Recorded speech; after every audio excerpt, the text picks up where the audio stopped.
LPCO annual convention. Glad to have everybody here.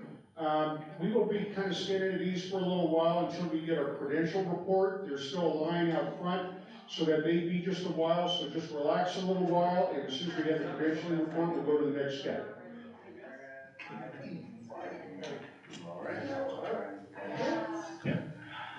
Hey Reed, can you give me a little more game?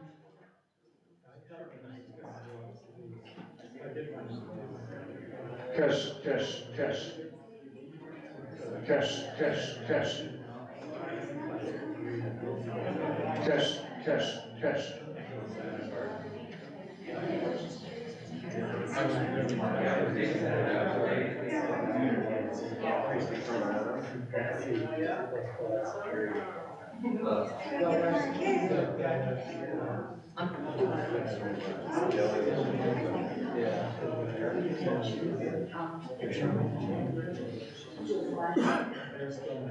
Jacob's last register. That's Jacob's last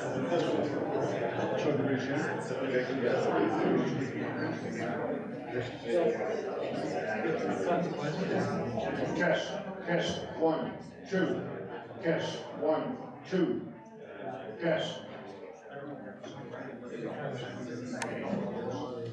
Test, test, test. Test.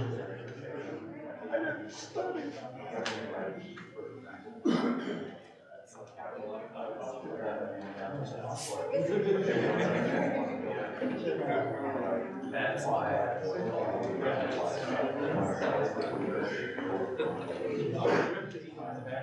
Dashboard.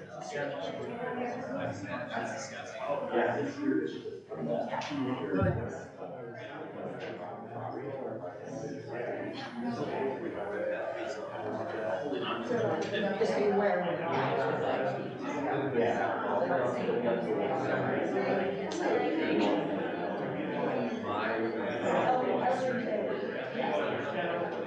I'm like, yes, no, it's just.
Next thing we have is the credentialing report, and they're gonna pull up the list of names. Please make sure your name is on the list.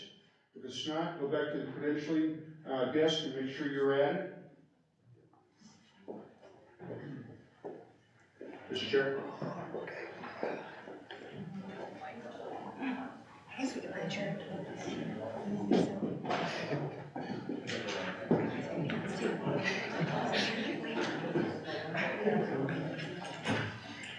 You scroll very slowly if you would, please, Andy.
You see that bottom number?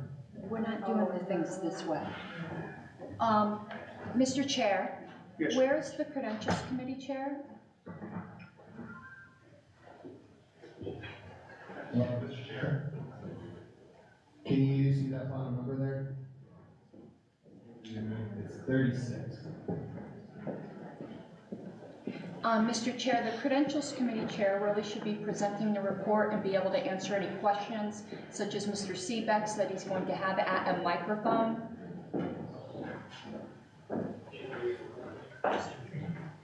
You need to talk to him?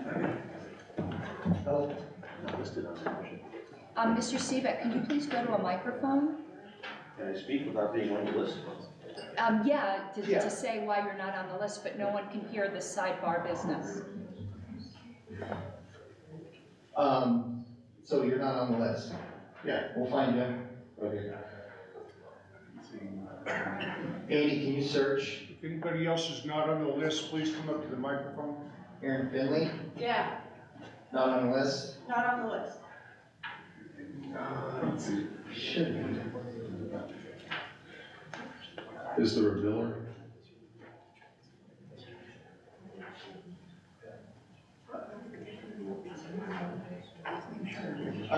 So Andy, if you can search by voter name for CBAC.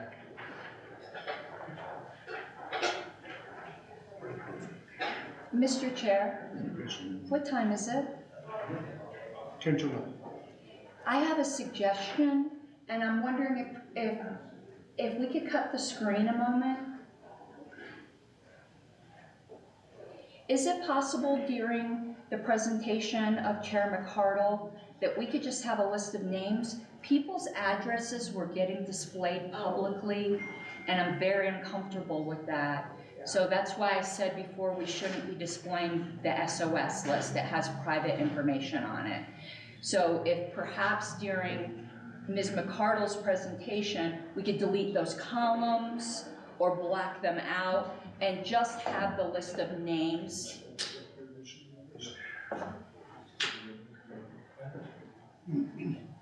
If that's possible. Is that possible? Oh, you're asking me? Yes. Credentialing chair. I am, Mr. That Credential is Chair. absolutely possible and preferred.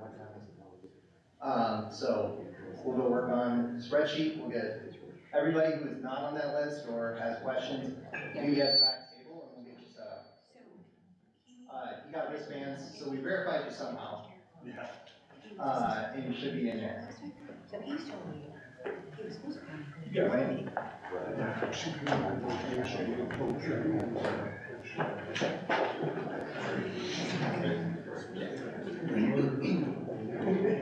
I know, it's up. Any information, hang tight a minute. Is Angela here? Aaron is picking her up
Okay,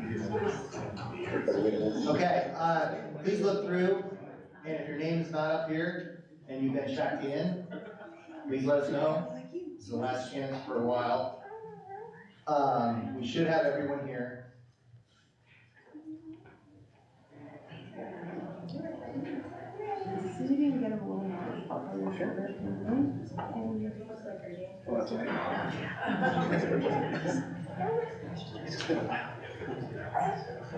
There we go, that's okay.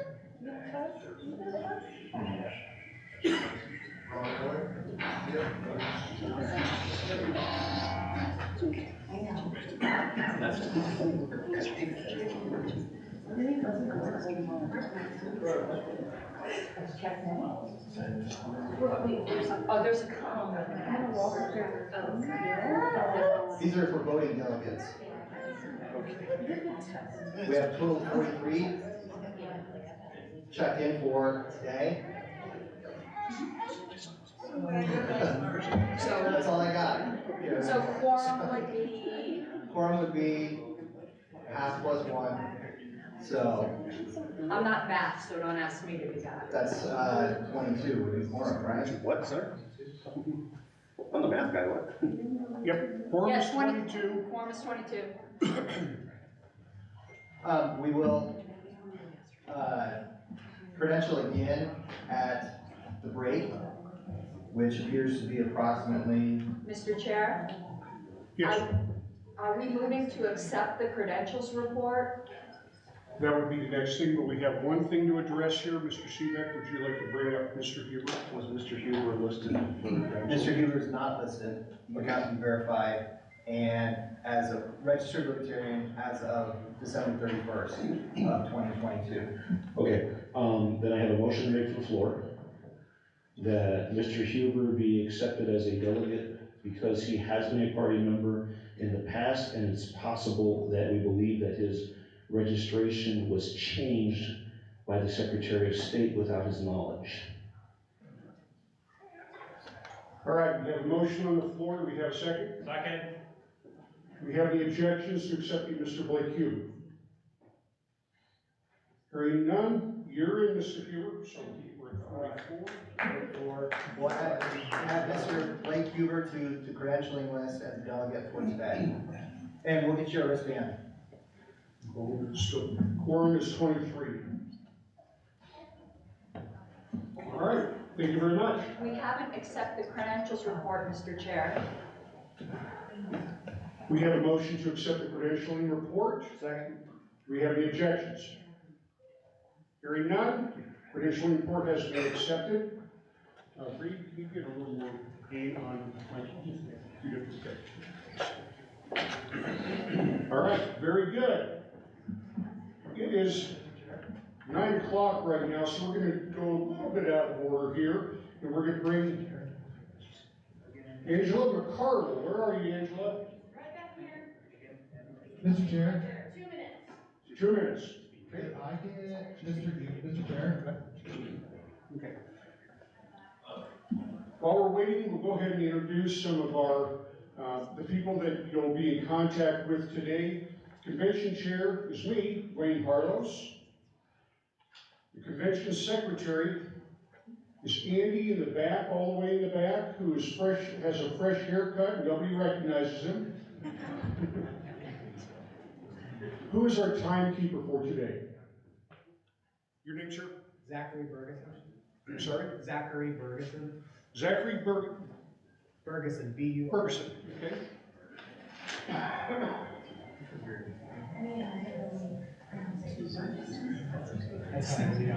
And who is our sergeant at arms today? Your name? Sean Fay. Thank you, Sean.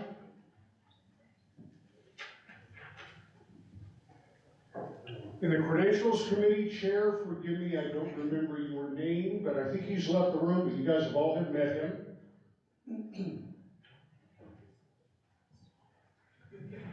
I guess while we're waiting for Angela, we'll go ahead and get approval of the convention rules. Everybody should have a folder that they got when they checked in. Has everybody had a chance to review those, and do we have any objections? No, Wayne, I present that, please. Oh, that's right. Is there any way we could get my screen up, please?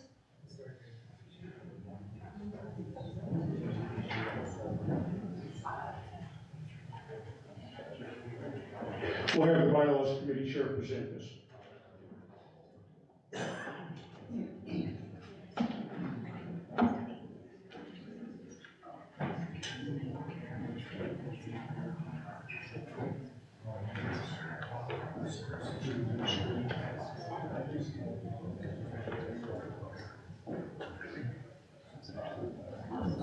Trying to work out a few technical loopholes here.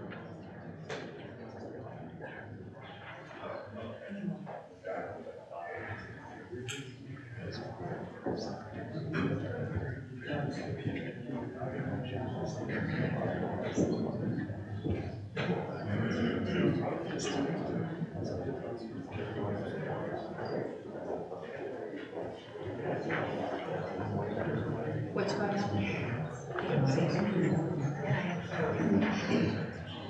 Let me try unplugging it.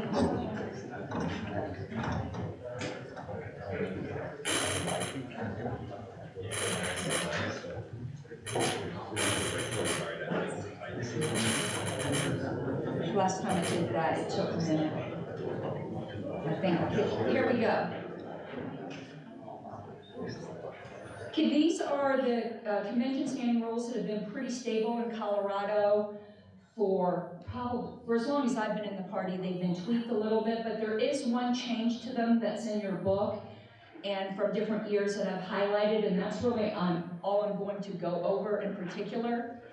If you see that highlighted portion where it says, I'm gonna look at my glasses here, I'm an old lady, delegates must register with the Credentials Committee at the beginning or upon arrival for each day of business, and will be considered checked out at the end of the day. Substantively, that's still the same, but there was some terminology in there that called it the business session, which just is parliamentarily incorrect. So we just made the wording so that we're not creating any kind of weird rules problems for us where it comes to Robert's terminology, because the whole convention is considered one session. So that's the only change, and it's non-substantive, but I wanted to bring it to your attention. So on behalf of the Bylaws Committee, I would move that we adopt these proposed 2023 Colorado Convention Standing Rules. Remember, convention standing rules can always be suspended by a 2/3 vote if needed. Second. Any objections? Convention rules have been adopted as written. Thank you, Ms. Arlos. All right, we'll just kind of stand at ease right now. We're at the point of the agenda that Ms. McCarroll is going to speak, and she should be here shortly. I'm here. We're just passing off a hungry baby.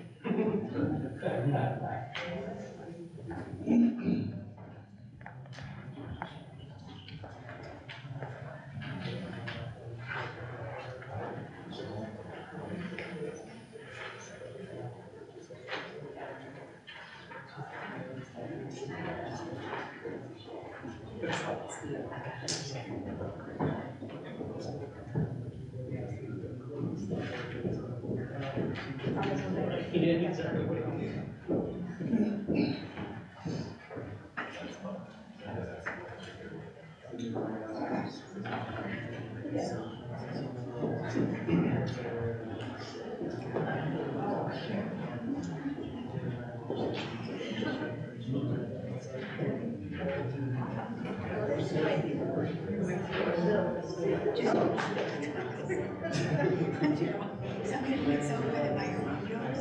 That's like even though I am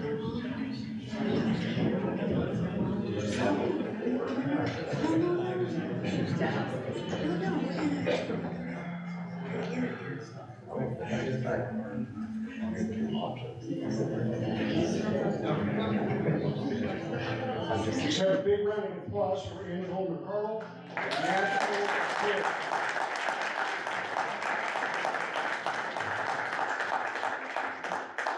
Thank you guys. We'll see how it goes with the little baby here hanging out. He made sure to poop right before I passed him off to Aaron. yes. Like perfect timing. Let's set this up. People keep asking me if traveling with a baby is hard. I mean, I think the unbearable weight of the existence of being is hard, and that's hard. Waking up with a baby makes it easier, because then you're like, oh, well, this is, so I'll get out of bed in the morning, to take care of the baby. Traveling with a baby is really just extra steps and passing off poop to someone else. So travel, I don't consider traveling with a baby hard. I'm happy to travel with him. He's having, I think, a really great time too. Do we have Wi-Fi here? Yes. We do, Reed, you know the Wi-Fi password? AMC guest. So who all here is active in a county affiliate? A lot of people. Who is an officer in a county affiliate? Quite a few of you.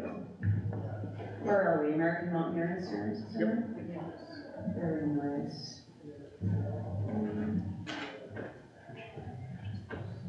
Yes. No, I don't want my device to be discoverable by all of you.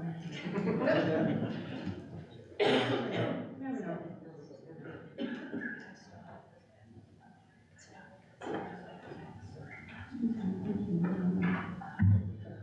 I have a whole lot of things I want to share with you. I also, though, want to make sure I get feedback from some of the things that you guys are actually struggling with. So before I jump in and take up a bunch of time, who here is going to actually have a question about their county affiliate? Anybody? Maybe one or two? All right, good to know. So I think we're sort of in an interesting situation right now. I think things are much more optimistic for political activism now than they were a year ago, right? It's kind of fascinating to watch the general population slowly wake up and kind of call bullshit after everybody else has been screaming for a year and a half, 2 years, but it did happen. So, I'm very optimistic in that respect. But, regardless of that, we are in the minority. As libertarians, as people who want to make effective, meaningful change, leaders are passing tyrannical laws, and we don't have political power, and sometimes we can feel really helpless. Politicians are against us, media is against us, 50% or more of the population was very against us in the not too recent past. Sometimes, we'll feel like we protested and it went nowhere, we wrote our elected officials and it went nowhere. So how do we actually affect meaningful change?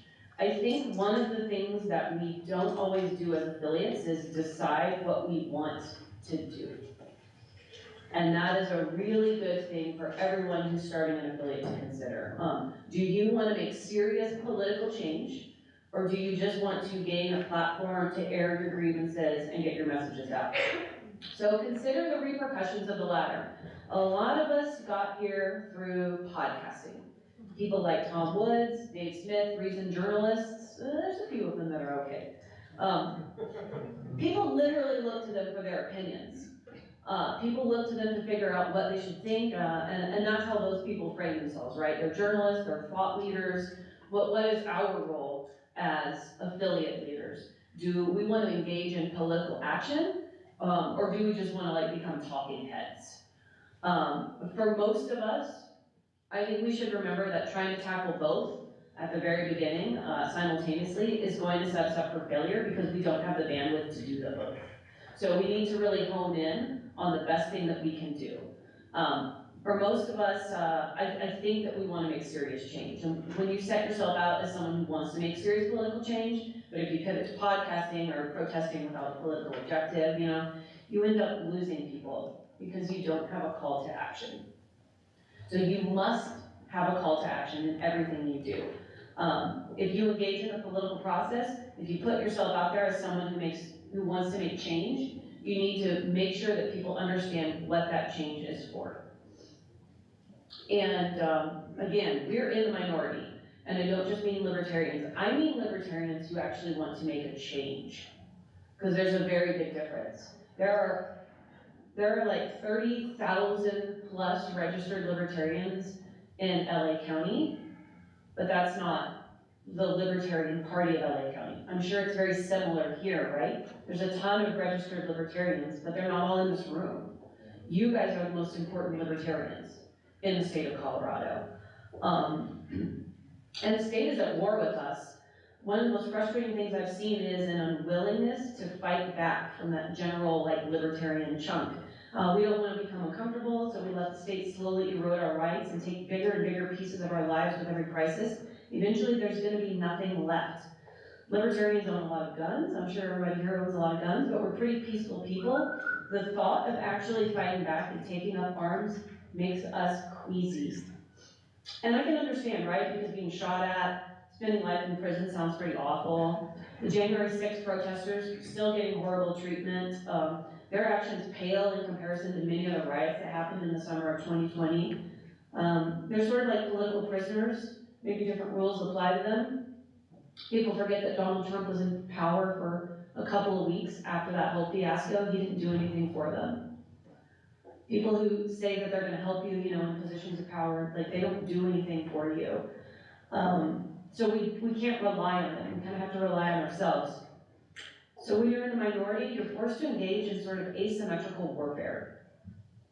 Asymmetrical warfare is the use of unconventional strategies and tactics adopted by a force when the military capabilities of belligerent powers are not simply unequal, but are so significantly different that they cannot make the same sort of attacks on each other. So I'm talking about Viet Cong or Afghan rebels. Stay with me because this is very related to your affiliates. And there are several ways to go about that, right?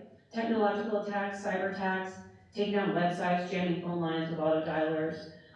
There's all kinds of interesting ways for you as a small affiliate to engage with the state, even if you feel outnumbered.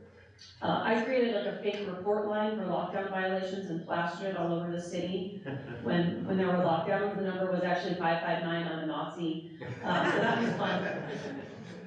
We felt very helpless in that time because it was okay, so 2020, we didn't have a lot of people interested in running for office at that point because there was so much burnout from the previous election cycle. And that's something that happens. What can we do? We're still active. We care very much about getting involved. We want to do a thing. And we just sort of pivoted and we did something else. If anybody can bring me water, that would be rad. I'm just trying to lose my voice a little bit. If you were to engage in illegal behavior, which I'm not endorsing, you might want to pay people who live out of the country in Monero, which I'm also not endorsing, to jam phone lines maybe of local government officials, send a message to them. Right. I'm like that guy in the gym. Couple of good nice.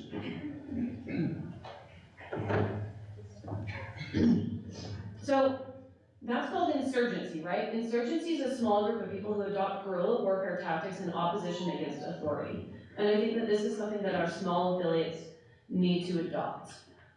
Insurgency tactics can be adopted in a nonviolent manner for political warfare. And that's really what I want to start this off with. Do we have any vets in here? Do we have any vets that engaged in counterinsurgency operations? Ooh, interesting, okay. Okay, so I'm not going to get into technical descriptions of S1, S2, and S3. We're just going to cover the basics. But we are going to cover rules of engagement a little bit because I think that part's important. So you're the insurgents, right? Your job is to go into the community, endear yourself to the people, and engage in asymmetrical political warfare against local politicians or state level who are essentially trying to ruin your lives and destroy your way of life. We'll think of them as the bad guys, which they are. I think something that we don't often do right is take stock of our resources at the affiliate level. Strengths, weaknesses, opportunities, and threats. Has anyone ever done a SWOT analysis? Fantastic, fantastic, very important. Another thing you want to do for your affiliate is take stock of your potential allies. Those are people who, they're not necessarily going to show up at your county affiliate meeting because maybe they're independent, maybe they're reluctant, apolitical, but they show up when it matters.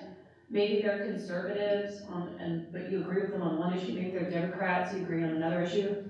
They're your allies. It's very interesting. We don't always treat our allies very well. Doing the anti-war rally at the national level made us a ton of allies.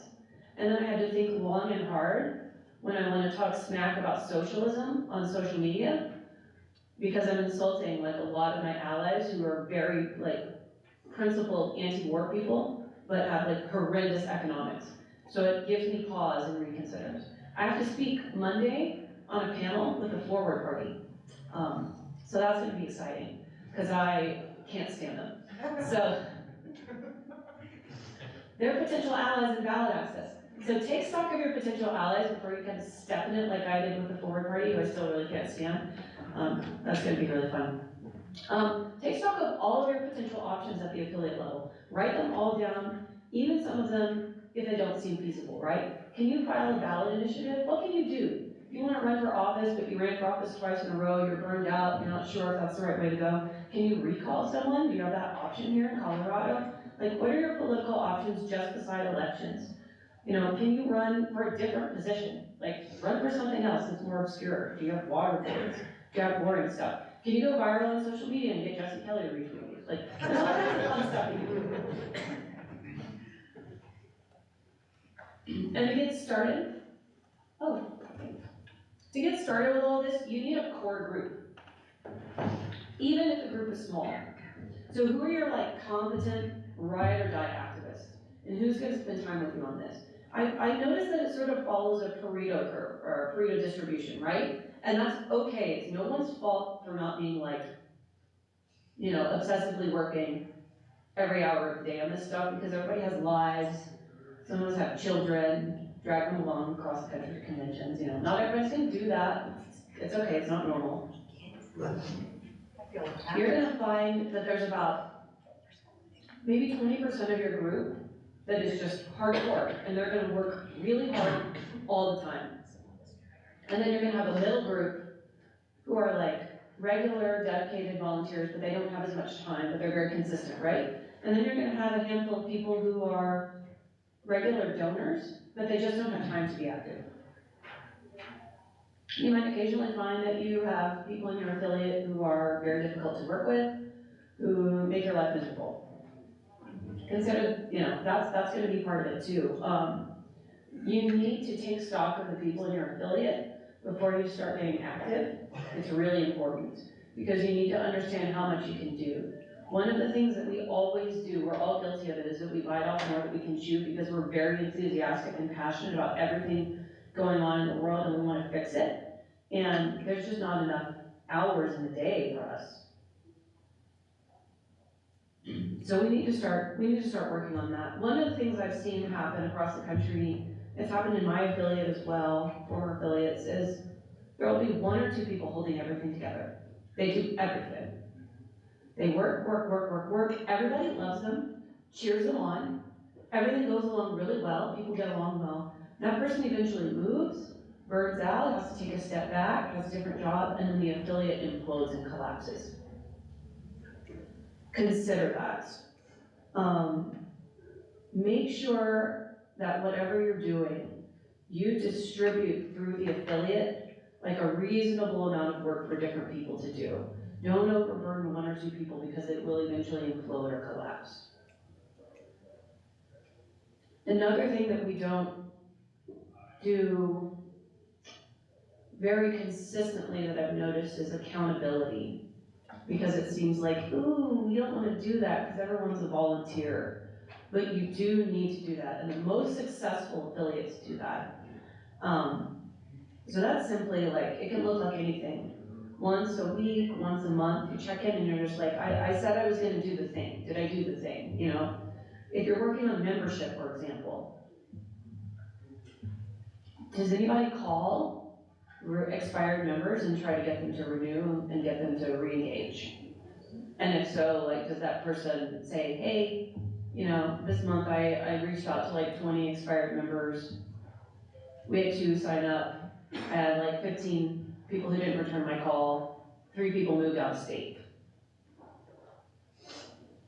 If you have accountability in your affiliate, it will take you so far. Just simple like checking in with people, making sure that you actually do your job. Another thing that we don't, equip ourselves with always is training. We're kind of waiting on the party to do training, national to do training. You guys can do training with the Leadership Institute, by the way, for your region. But there's a ton of other trainings out there, if you're willing to kind of stomach it and go to Democratic trainings or Republican trainings. It's very much like a guerrilla warfare tactic too, right? Because you're going and you're infiltrating essentially, and you're seeing what everybody else is doing. I highly recommend it. The Democrats have really got, so I've noticed Republicans are very good with texting people and annoying them on their phone. They have the best memes, right? Because the left cannot meme. They have, like, they're more fun, which is weird because 20 years ago that was definitely not the case. They were just like, oh, we're just gonna kill everybody in Iraq and that's it. Now they're like, don't kill everybody in Iraq, maybe China. But now the Democrats are like that. They're like, we're gonna kill everybody all over the world, and here's how we're gonna do it. Here's our 10-step plan, and we're gonna make sure you're following all the steps.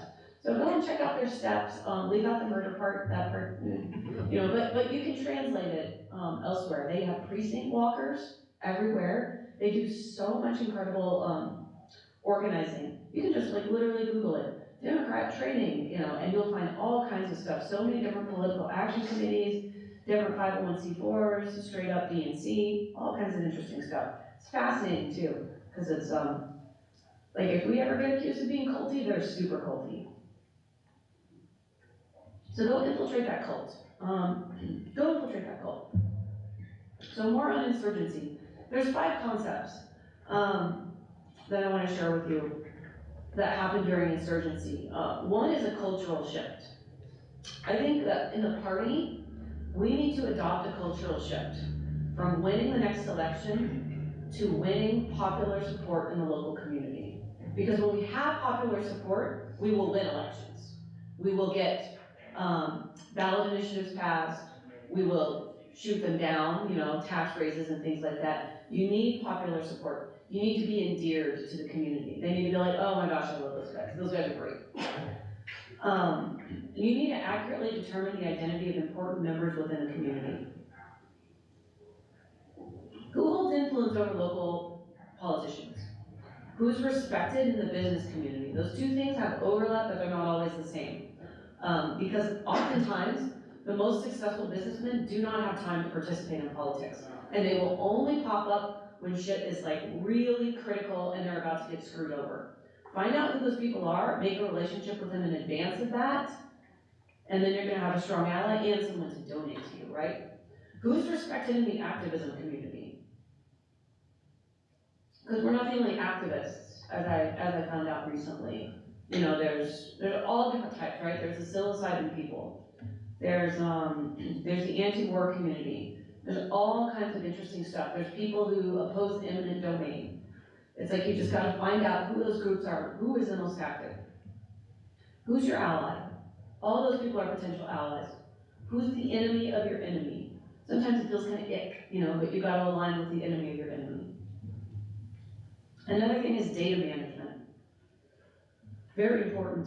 Don't just keep track of things on a napkin. Get a system to keep track of your members and your supporters. So, you know, generally we rely on CRM. There's Nation Builder, there's a mailing list like MailChimp. You just gotta use something. Do you think Central American gangs have CRMs? I bet they do. They keep track of everything. They keep track of everything. And you need a style of operations aimed at working with local civic leaders. You've got to include people outside of your inner circle. Like, who's mad at the government? Sometimes it's difficult, like, to get outside of our Rothbard reading circle, but we really have to. People who are politically active are going to be the ones most inclined to make change. Maybe they'll never join the party, but they might agree with you like 90% of the time. You just have to go out there and find them. If you go to city council meetings and you find out other people who are pissed off about stuff, find other people who are engaged civically, those are the people that you need to be connecting with. And then like, you know, like from an insurgency perspective, we talk about the development of street knowledge. Like, what is that? It's really learning the motivators and cultural mores for the community. So do people not want the street to get narrowed for some stupid bike lane? Who are those people, right? Like that was something that I would encounter in LA all the time, is people were fighting over, in a city of 4.5 million people, they're like, I think we should make the most busy street in the city, we should make that one lane. And then we'll put in a bike lane and we'll paint a green line, you know? That's suicide. Lo and behold, there were business owners who were really mad about it, you know, and why? Why were they mad? You know, like, I've been here for 30 years. My values are X, Y, and Z. What you're doing is destroying, you know, all of the things I've worked hard for. Those are like the things that motivate people. Like, why are they motivated? Why have you been in business for 30 years? Is it a family business? Is there like a really strong push to keep family businesses open? Historic buildings, eminent domain, all that stuff. Really, really good knowledge. I found in LA, lots of illegal immigrants closed lockdowns because they couldn't get unemployment and needed to work to survive and send money home to Mexico for their families. So that was fascinating to see illegal immigrants show up at anti-lockdown rallies. Really, really interesting to find out what makes people tick. So what do insurgents aim to do, right? They aim to establish legitimacy within the eyes of the community and to make the powers that be seem illegitimate. In more political terms, you can think of a vote of no confidence or abysmally low ratings. And that's really what we want to do. We want to be liked. We want people to vote for us. And we want them to recognize that the government sucks. That's a good goal. That's a good goal. Legitimacy is really the main objective. What else do insurgents aim to do? They unify their efforts. Ugh, this is so challenging for us. Unity of effort is essential. You want to unify the other groups around you. This is something that that was fantastic with the anti-war rally. We became the leaders of the new anti-war movement, which is great. So maybe if there's not enough of you that you're like the end-all be-all of the thing, you can be the leader and you can unify everyone else. That's an amazing example. Let other groups also, let them continue their protests, their advocacy work, whatever they're doing. But if you have a petition to sign, if you have the thing that you need to have happening, right, get it in everyone's hand and let them also present your work. If you have another call to action, make sure everyone is sharing it. But don't let there be useless activism and don't let there be competing efforts. Like there's no reason to compete with another group if they have the same initiative that you have. You want to put the best thing forward, and then sometimes it's like, oh, we weren't the first ones there. That's okay. Still do the thing. Still work with everyone. Unify. Culture is really important, but political factors are primary. And you've got to keep your finger on the cultural pulse, but never lose sight of the political objective. And this is where sometimes we start to slip into that sort of like podcaster mindset. Like we'll just like want to complain about things on the internet. You always have to keep your political goal in mind. What else? Counterinsurgents must understand the environment. Know your constituents. Otherwise, you're a tone-deaf outsider. Libertarians are historically terrible at this. Do not go into your community meeting with a copy of Man, Economy, and State. Don't do it. Don't go into a left-leaning area wearing like an Own the Libs t-shirt or something. Like, stop that. And I know it's really tempting too. But we're not actually here to own the libs. We're here to own the government. So save that for the holidays when you want to like piss off your pink hat wearing Aunt Karen. Like, you can do that. Jeez, Christmas. Poor Arthur. I'm sorry, Arthur. Intelligence drives operations too. All of our county affiliates, our state affiliates, it's an operation, right? We're here to gather intel and we need to do that. We need to know what's happening in the local news. That is not the same as mainstream media. It's not the same as corporate media. You need to have an idea of what the cops are doing, right? What the crime rate is maybe in your neighborhood, what the pain points are of the community. Maybe it's zoning, maybe parking tickets, Maybe they just hate their local political representative because he's a smarmy, like insufferable jerk. But find out, because that gives you something really good to go on. You should also, when you find all this stuff out, you should figure out what you guys want to do.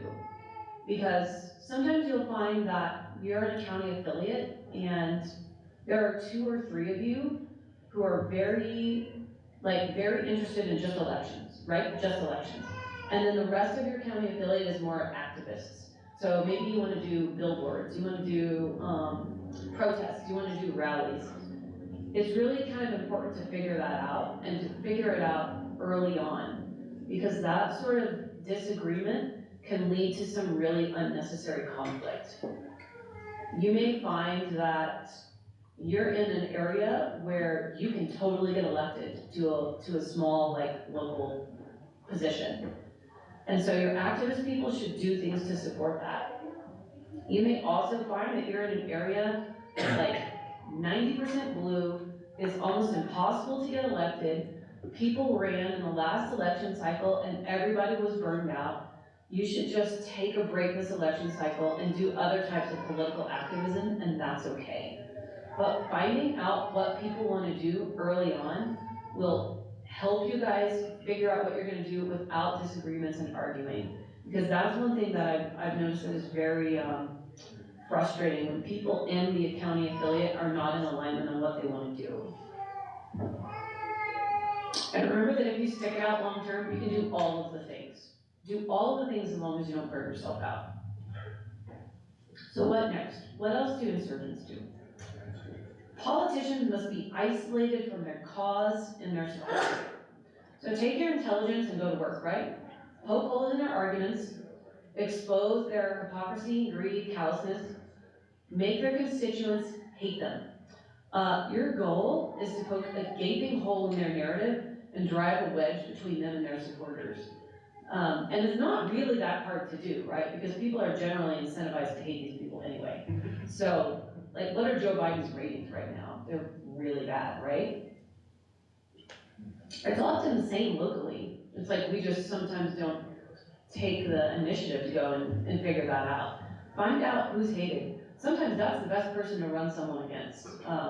You run a campaign against the person who's the very weakest, right? It's like, okay, so this person won by like 4% in the last election, and now they've since had a whole bunch of people hate them, and they no longer have financial support from X, Y, and Z groups. Like, oh, run someone against them. And then the entire time, start a whisper campaign against them. Find out, are they getting kickbacks? Are they doing like sucky stuff? Do that. That can be a really fun thing to do. And then turn the rule of law against them. Politicians who are seen as criminals lose public support, unless you're Donald Trump, and then that like increases your support base, I guess. But I guess also people probably think those criminal charges are bogus. Maybe they are. Pit them against the law, right? Not just the Constitution. Because people out here, they don't understand the Constitution. They don't care. When I say people out here, I mean America, sadly. They just don't.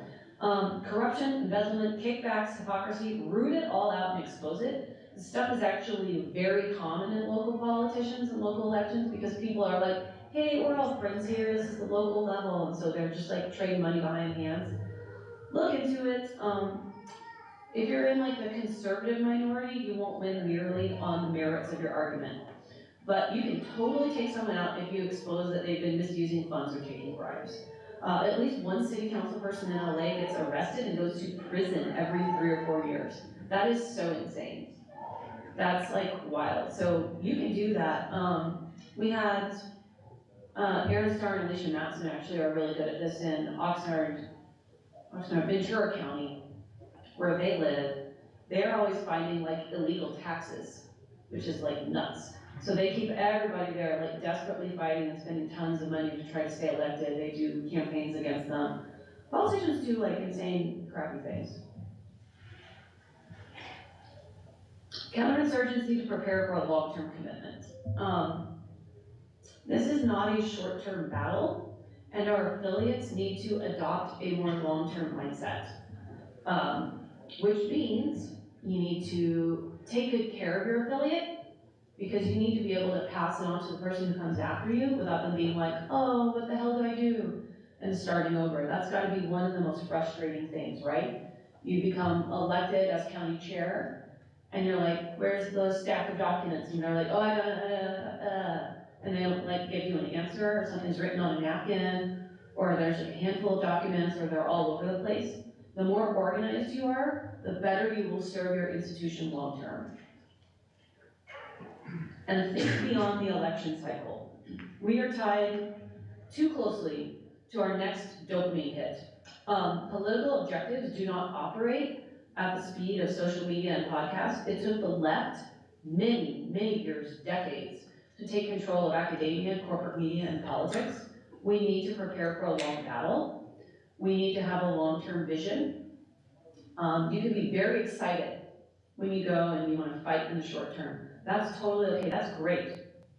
But you need to think about a 10-year plan even for your affiliate. Think about something that you want to pass on, that the person next who comes after you is going to be impressed, and they're going to be like, thank you, you made my job easier. And then you can be proud of that, right? And you develop institutional memory. And what else? Manage information and expectations. Make sure that the people around you know this is a long-term fight. Keep your supporters informed.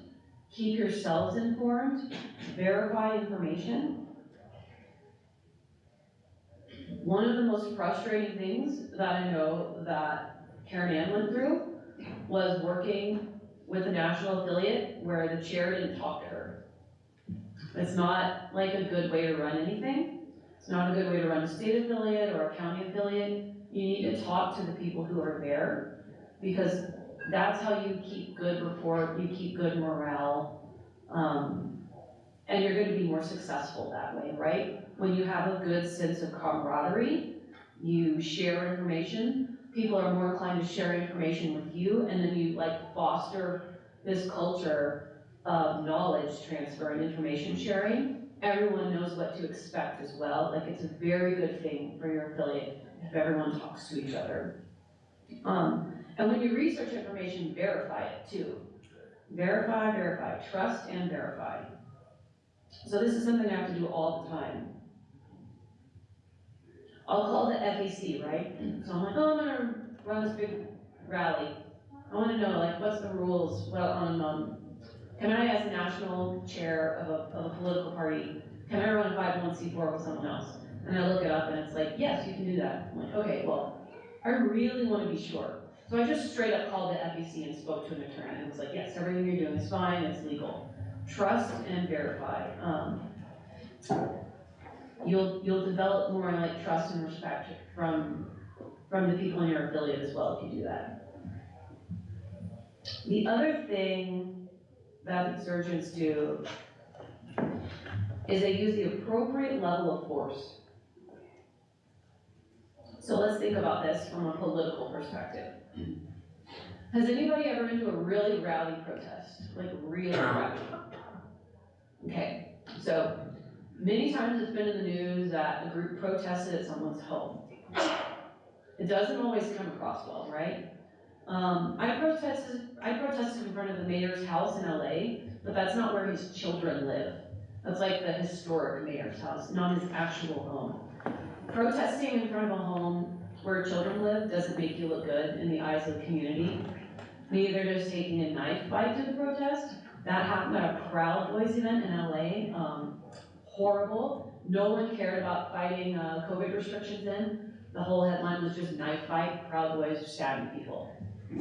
Not good, you know? Now Antifa was throwing like bottles of urine. It's a disaster. So don't stab people. Don't traumatize people's kids. You can also think about that, though, when you're running, you know, and you have an opponent who's doing something pretty gross. You can capitalize on it, but don't get too into the mud with people's like infidelity and their sex lives. Like, you don't want to be the guy who's sharing sordid details about your opponent. It doesn't make you look good.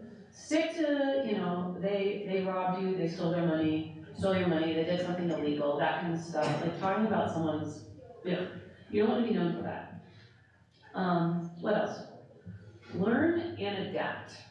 And this is something that's, that can be really challenging for an affiliate that's been established for a long time, right? You need to be open to changing tactics if things aren't going your way. It doesn't mean that you're bad or that your affiliate is a failure. The times change, politics change. This is something I noticed with direct mail. Direct mail was wildly successful in the late 90s and early 2000s. Operation Archimedes, hugely successful because of direct mail. Millennials hate mail. They don't want to open mail. So you need to consider that. If you're gonna do a direct mail campaign, you might not want to target Gen Z and millennials. You might want to target people over the age of 50. You have to be able to adapt. And you have to be okay with it, right? And it doesn't mean that what you did in the past was wrong. It just means that the times change, technology changes. People hate email now too, so it's like, what the hell? Everything is constantly in flux. Things shift more to social media now. Strategy, you want to change strategy sometimes too. Strategy is something like, filing a ballot initiative or recalling a petition. Tactics are the things that you do to carry out your strategy. So tons of phone calls, right? That's how you get a bill shot down or passed. That's something that we're working on at the national level for things like Defend the Guard. I'd love to do that for Julian Assange too. You always want to try out different tactics to carry out your strategy. And you want to empower the lowest levels. So don't be an elitist. Don't create a bottleneck for decision making either, right?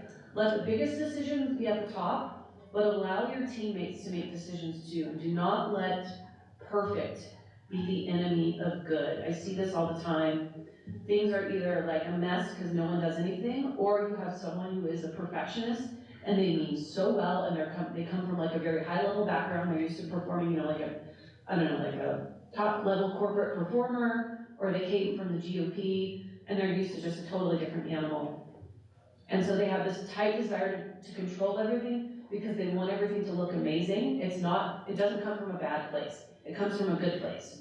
But we have to sometimes kind of scale back and say, you know what?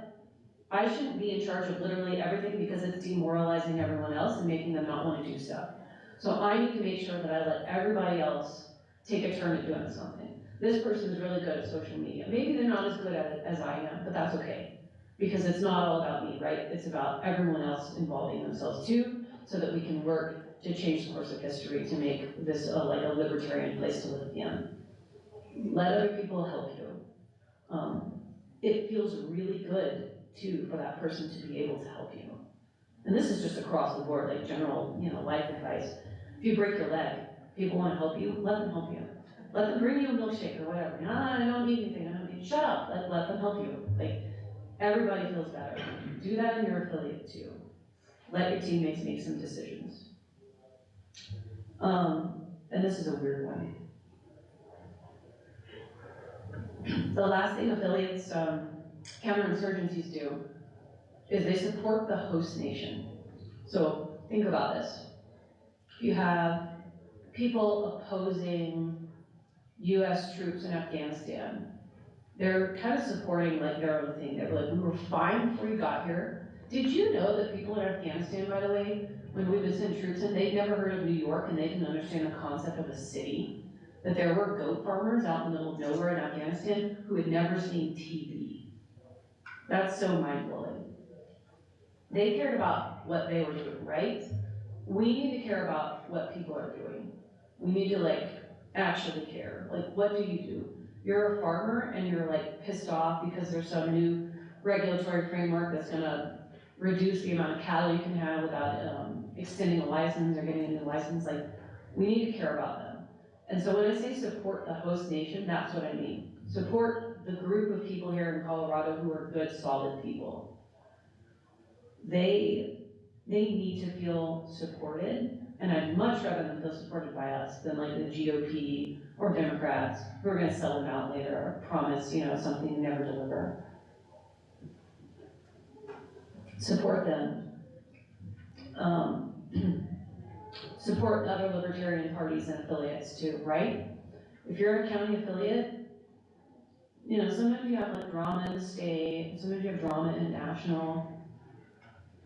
If you can like, you know, just suck it up sometimes. Support as many other libertarian affiliates around you as you can.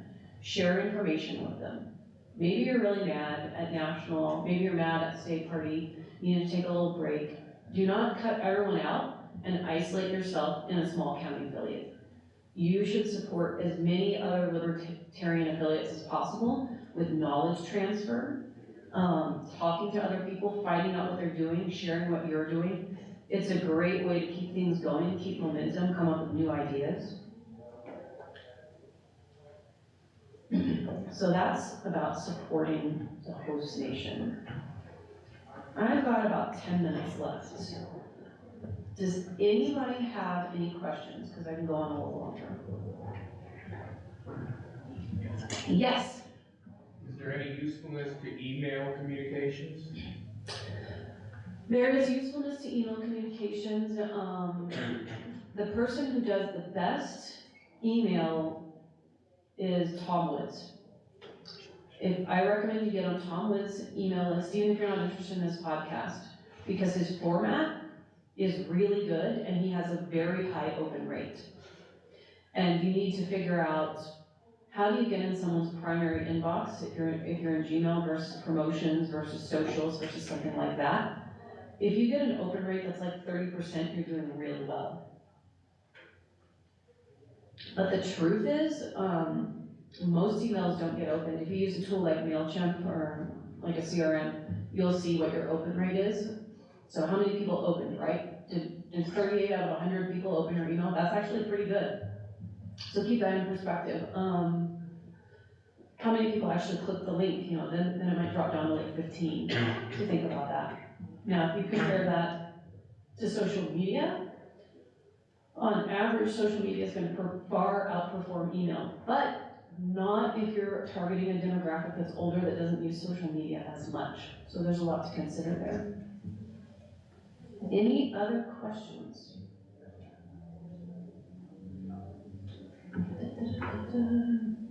Let's talk a little bit about purpose-driven activism, right? Everything we do should have a purpose. You want to identify your allies.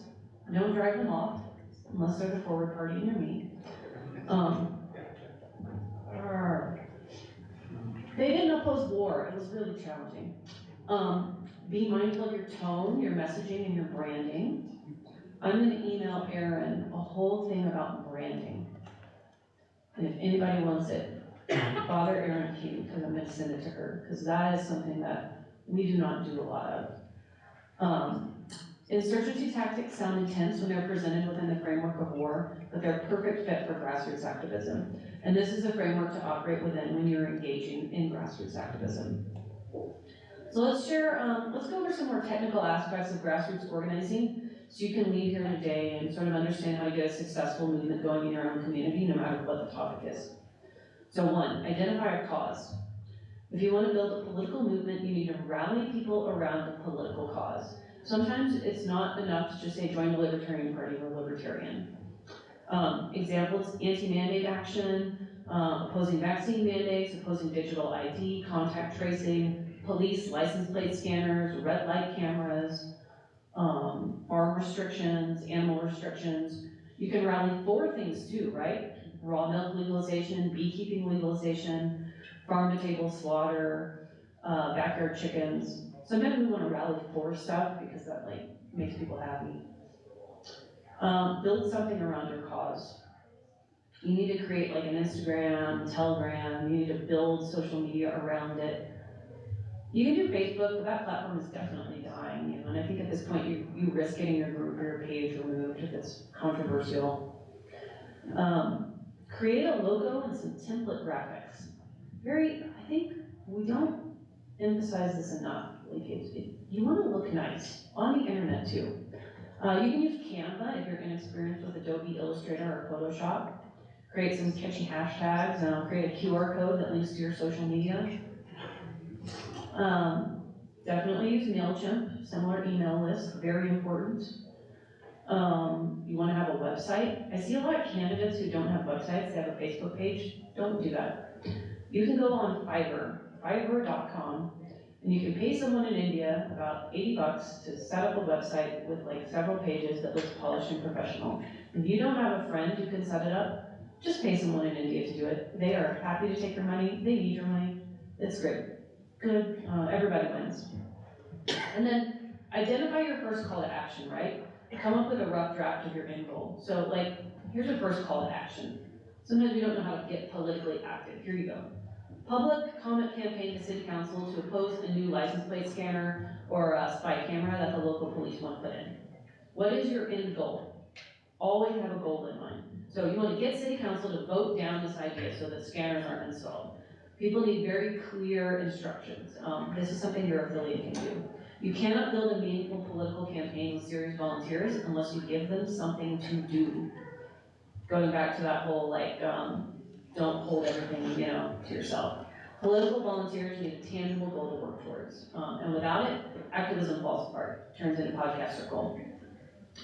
Formulate your public comment, create a template and share it with everyone. That is a really good thing to do, and you want to time it because public comment is usually, 1 to 3 minutes. You can find so many great people who are politically active if you go to city council meetings. You'll also find insane people who will rant about like circus clowns and aliens. At least it's entertaining. But those are the people, that's where you go if you want to find politically active people. Treat public comment like free commercial airtime too. You can go and talk about the Libertarian Party and give your website and all this stuff. It's public comment. You say whatever the heck you want. Always identify your organization, where people can contact you. Keep people engaged. Send out reminders about meetings and opportunities. Do it once a week if you can. Find someone to help you with Instagram, Telegram, your email list, and continue whatever your call to action is until you're successful or until you need to escalate your call to action. And if you complete your call to action, get another one lined up quickly so you do not lose your momentum, because that's how you'll build your affiliate. Wins, people love winning.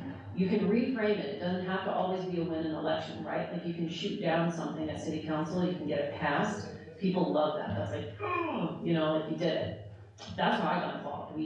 I defeated a ban on food sharing and public rights of way, which is a homeless feeding ban.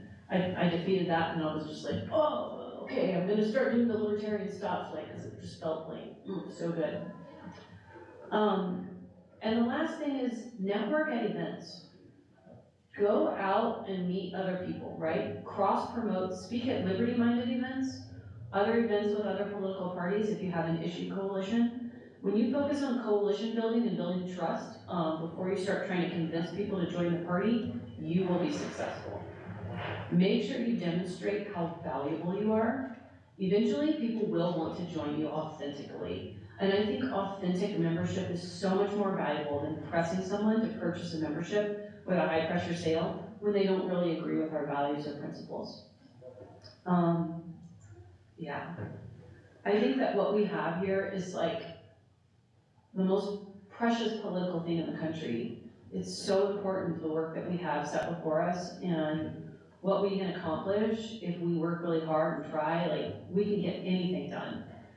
And I'm really excited about 2024 because I think that we have a group of people right now who are willing to do, like, they're willing to move heaven and earth to get us politically situated to the point where we can show our principles and be bold and stand up in the face of the failure of other two political parties. And we have such an incredible opportunity before us. I think that we're all gonna rise to that challenge. I wanna see your affiliates succeed. If you have questions, if you want help, please reach out to me. I want the national party to start engaging a little bit more with not just state but county affiliates. And I think that if we do that together, like, the opportunities and the potential for us are really endless. So thank you guys so much for having me. If you have any questions, let me know, and then I'm gonna let you get back to business.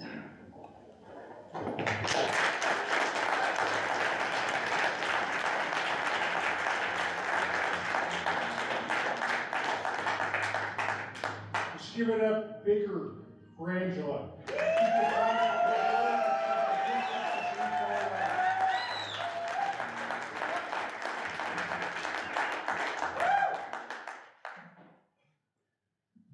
Next item we have on the agenda is a break. 10 minutes, so let's take 10 minutes, please be back on time, and then we'll get an updated credential report and get on to business.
I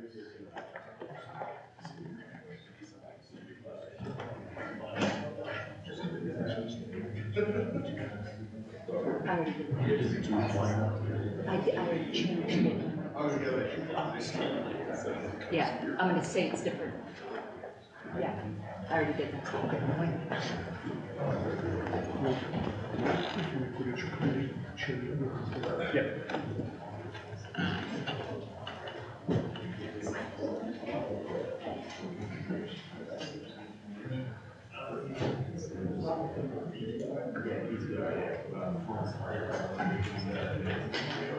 Should be just a moment here, the committee chair is redoing the report.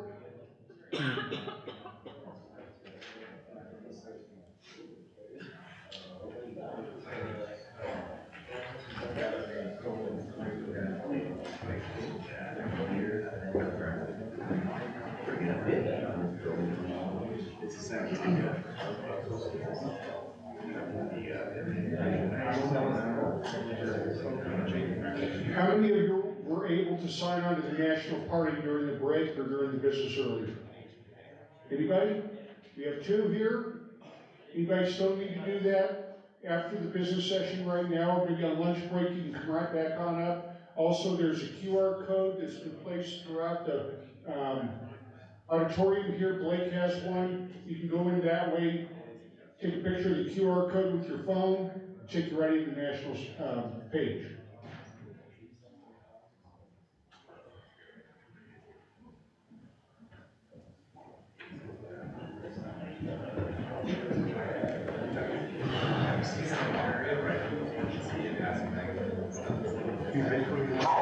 You just give me the numbers. Oh, okay.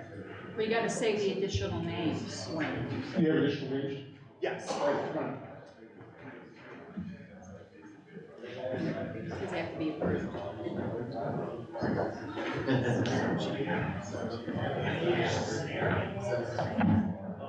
If Amy could put the delegate list up on the page or up on the screen. Where is the least? Closer to the mic. Hold on.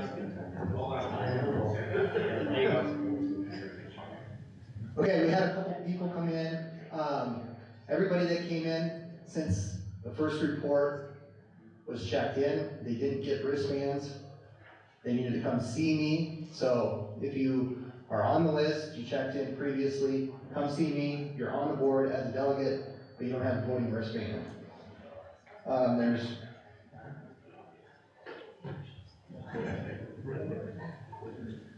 at least 3.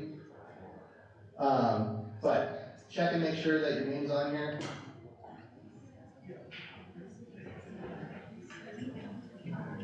For the new people coming in.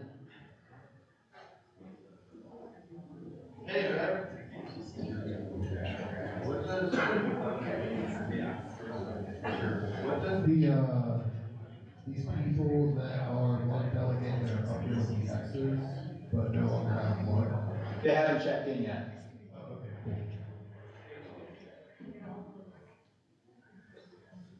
Or they haven't been credentialed yet.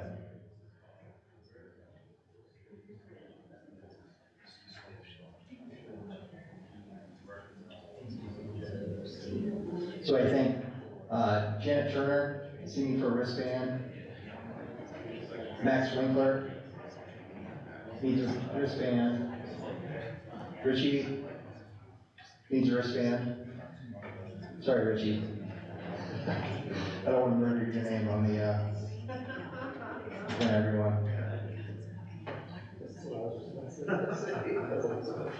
So we have 56 credentialed delegates as of now, which has a quorum of 29. 20. I'm not mad. Well, no, it's 56 divided by 2. 29 for Oh, quorum. no. 29. Thanks, Wayne. It's like you're an engineer. Thank you. Thank you.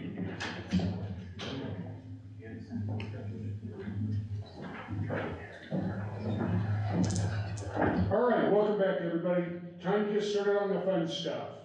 I'm going to introduce Ms. Marianne Harlows. She is going to give us the bylaw committee report, and then we're gonna bring the changes to the floor. And I need to have it switched to my screen, please? You might need to unplug it and plug your plug apart. Have you tried unplugging it and plugging it back in? And actually strikes again. It takes a minute, makes my screen go a little whack. Should be a minute. Okay, here we go. And I need to get my mouse working. Okay, here we are. There's a weird feedback. Okay, thank you. All right, thank you everyone for your attention. You should have the complete bylaws report in your notebook, which it might be easier to follow along with, though we will have everything up on the screen. First though, just a bit of an introduction, and it is in the book. Because we're working on Google Drive, it could be, depending upon Wi-Fi, doesn't look like our connection, but here we go. So, gotta put on my glasses again, and I will go off script a little, and that's always when I get in trouble. But it's truly been an honor to be the bylaws committee chair here for the state party. I've been the platform committee chair many times. I'm also the national party bylaws committee chair, and kind of the chair of county, so it was the trifecta again in bylaws this year. On national, if some of you have been paying attention, there's been a lot of pitfalls that have gone on in affiliates, unfortunately. And a lot of them are from bad bylaws, very, very bad, naughty bylaws. And I'm pretty determined that that's not going to happen here in Colorado. A few years ago, our bylaws were reviewed by the then national chair and the national parliamentarian, and were judged one of the best in the country. And I'd like to keep it that way. So some of the changes that are going to be brought forward, you might think are a little paranoid. I can tell you from what I've seen across the country, it's not. We, this past couple years, had a board, not here, I'm not going to name states, just to give you some examples, that decided that 6, 7 people could just meet and decide to dissolve the entire party without ever asking the membership. Like, we had a board who just decided they could disaffiliate from national when the members didn't want it. So there are things like that that we are moving, and you'll see in the proposals, to protect Colorado. You might look around you today and say, no one here today would do that. Rules aren't for the best people, rules are for the worst. Rules are to protect you from a bad board. You might love everyone in the room today, you might love the board. But I can tell you things can go south quickly, and the bylaws are the contract between the leadership and the membership of mutual rights and obligations. So I really do thank you for your kind attention, and I hope that the proposals that we put forward will serve the party very well into the future. I want to give a bit of an explanation. It's also in your book. And it's taking, okay. So we did everything in markup. You don't need to look at print markup legend. We did that in case we got cheap and had to print in black and white, but I'm looking at the fancy pants books and everything is in color. So when we're going through these proposals, all of the deletions will be in red, bold, italic strike-throughs. Additions are blue, bold, underline. But we've built changes upon changes. So sometimes, let's say we're looking at proposal 10, there will be things that have already been changed in proposals 1 through 9. Those will be indicated in bold, purple, italics, because you can't assume an earlier proposal passes, but you have to plan for it passing. So with that, I'm going to start with proposal 1. And I don't know if we're doing the online thing following along with the documents, but this is where the documents will go in order. So document number 1 is proposal number 1. Oh, some music. Can we dance? Okay. You might have noted earlier today, we adopted convention standing rules. We've done that every convention. That's not actually best practice, particularly when you have a mature set of standing rules like we have in Colorado. We haven't really changed them in years. That slight change we did earlier is probably the first change in 3 years. There was a convention mandate a few conventions ago for the bylaws committee to consider adopting permanent convention standing rules, just like the National Party does, that will be appended to the bylaws. That doesn't change the fact that they're still suspendable. But this way we won't have to go through the exercise each convention of adopting standing rules. There will be a set of standing rules. Of course, they can be amended just like anything else at the appropriate convention. So there are several motions in conjunction with this. The first motion is to adopt as our permanent convention standing rules the exact same standing rules we already adopted earlier with one exception. These standing rules are to serve on and off years. So in the one that's in your books, it will include standing rules for nomination of candidates. We aren't nominating partisan candidates today, so those were not part of the standing rules we adopted earlier. The one change we made to language in the standing rules this morning has already been incorporated into the language that's on your screen, but your book still has the old session language. So that's already been taken care of. You can see it is right there and highlighted, just to let you know that's slightly different than your book. It's the change I made earlier. So the motion coming out of the bylaws committee would be to adopt these permanent convention standing rules and append them to the bylaws. Find a personal privilege. Can you make it larger? That's what she said. I've never heard that.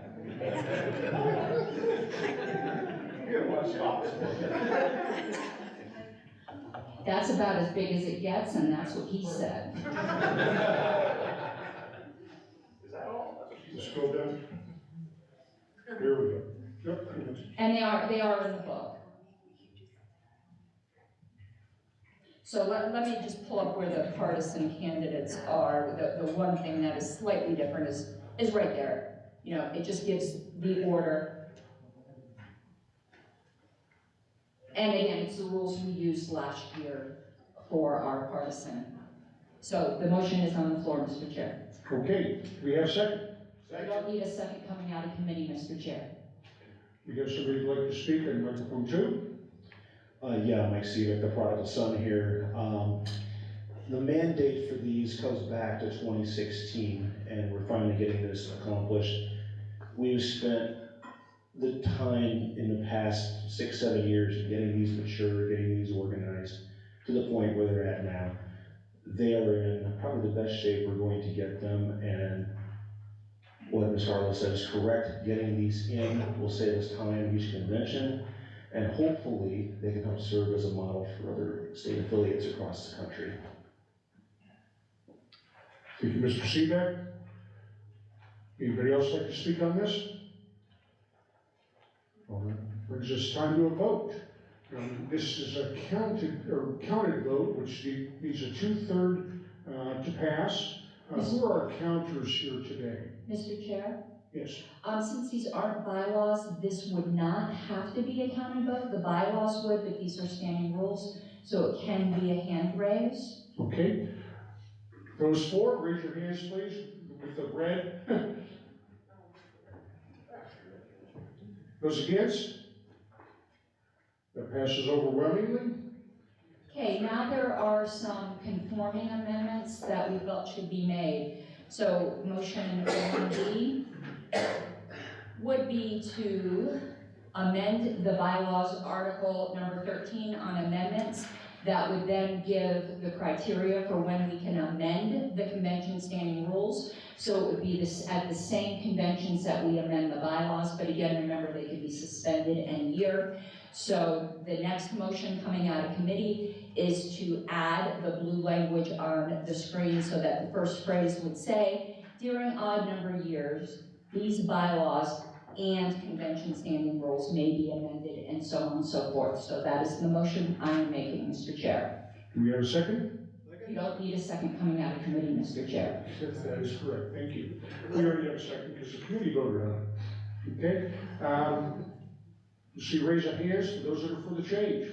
And this would need to be counted, Mr. Chair. Those against?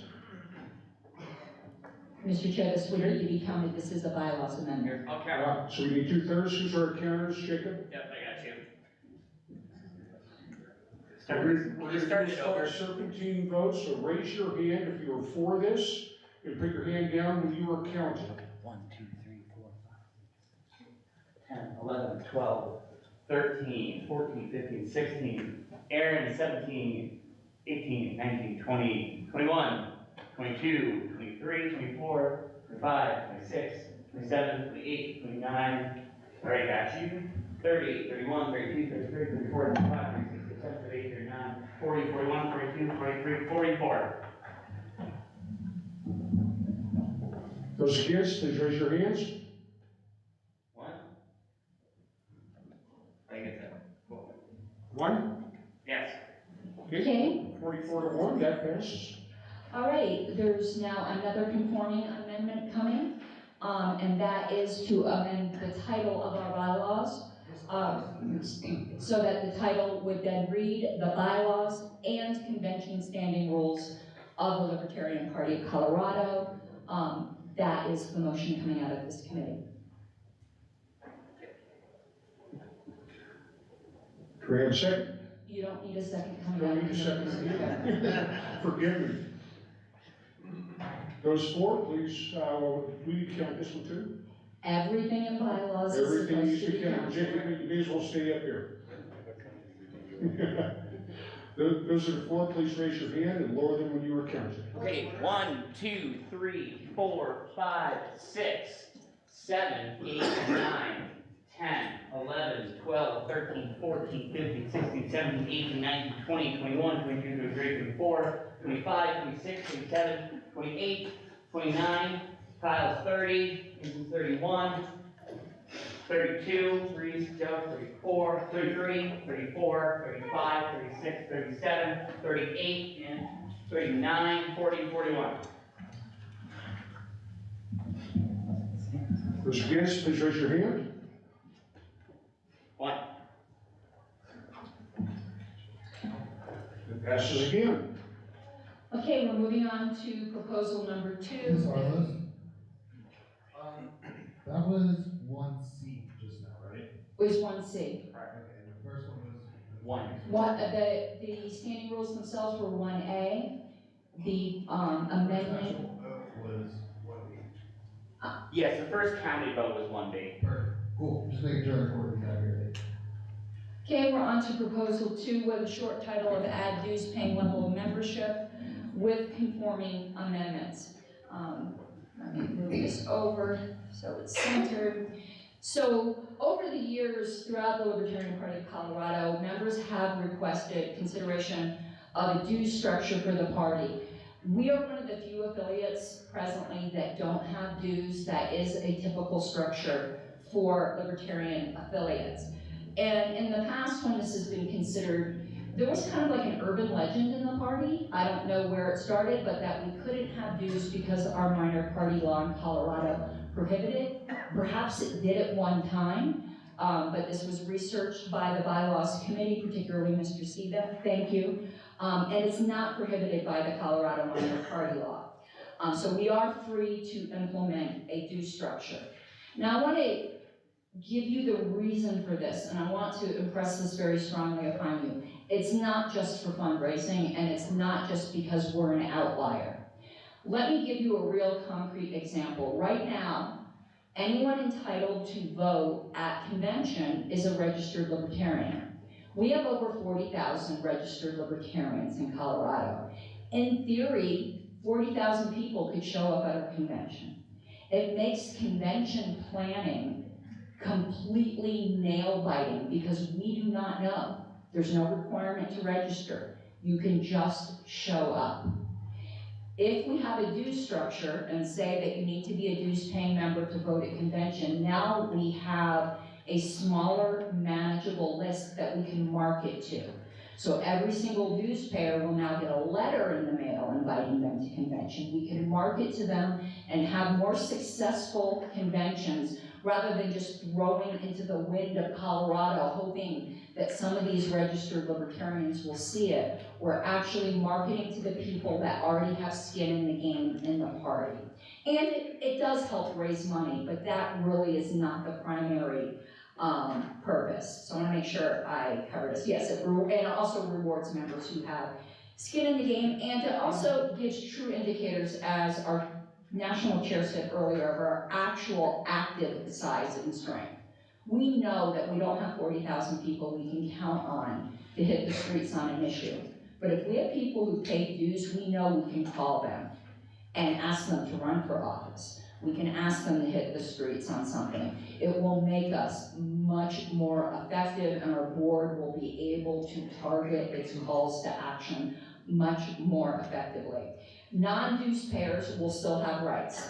They will have the rights to attend meetings and to serve on state level committees. So this committee, the bylaws committee, you would not need to be a dues payer to serve on.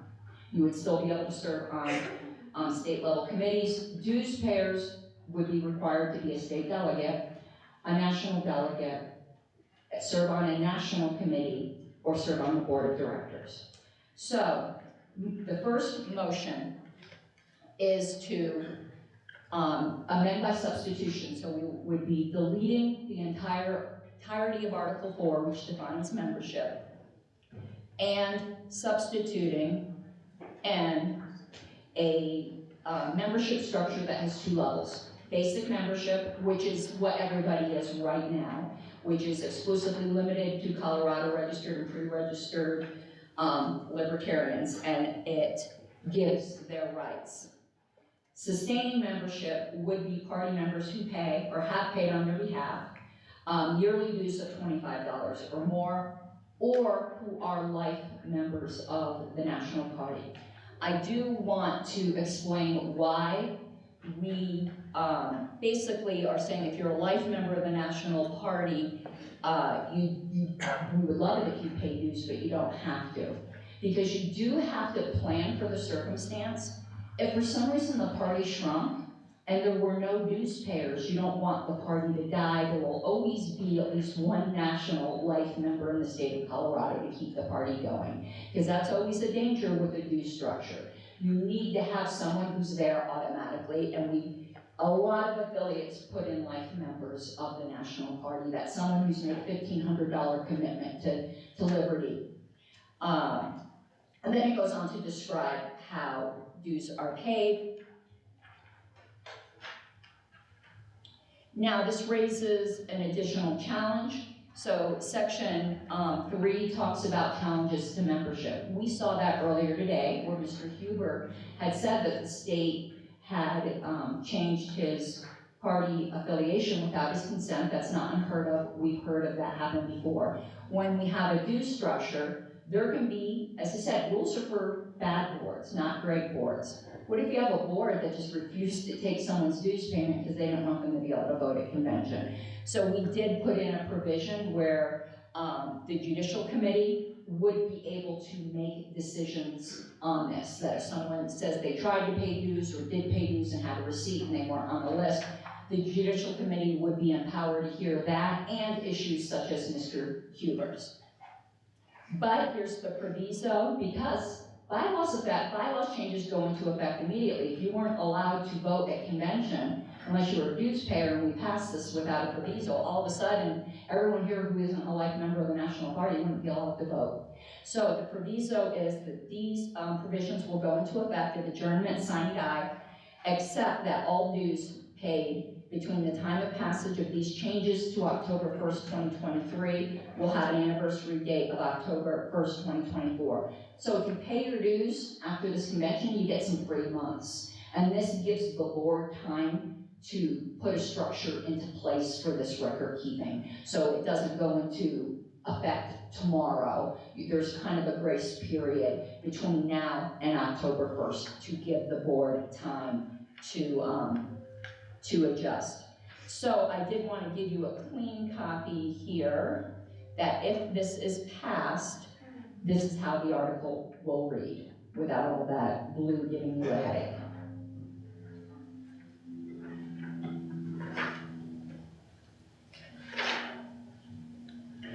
And Mr. Chair, that is, because I think the rest are conforming, hold on, let me check here.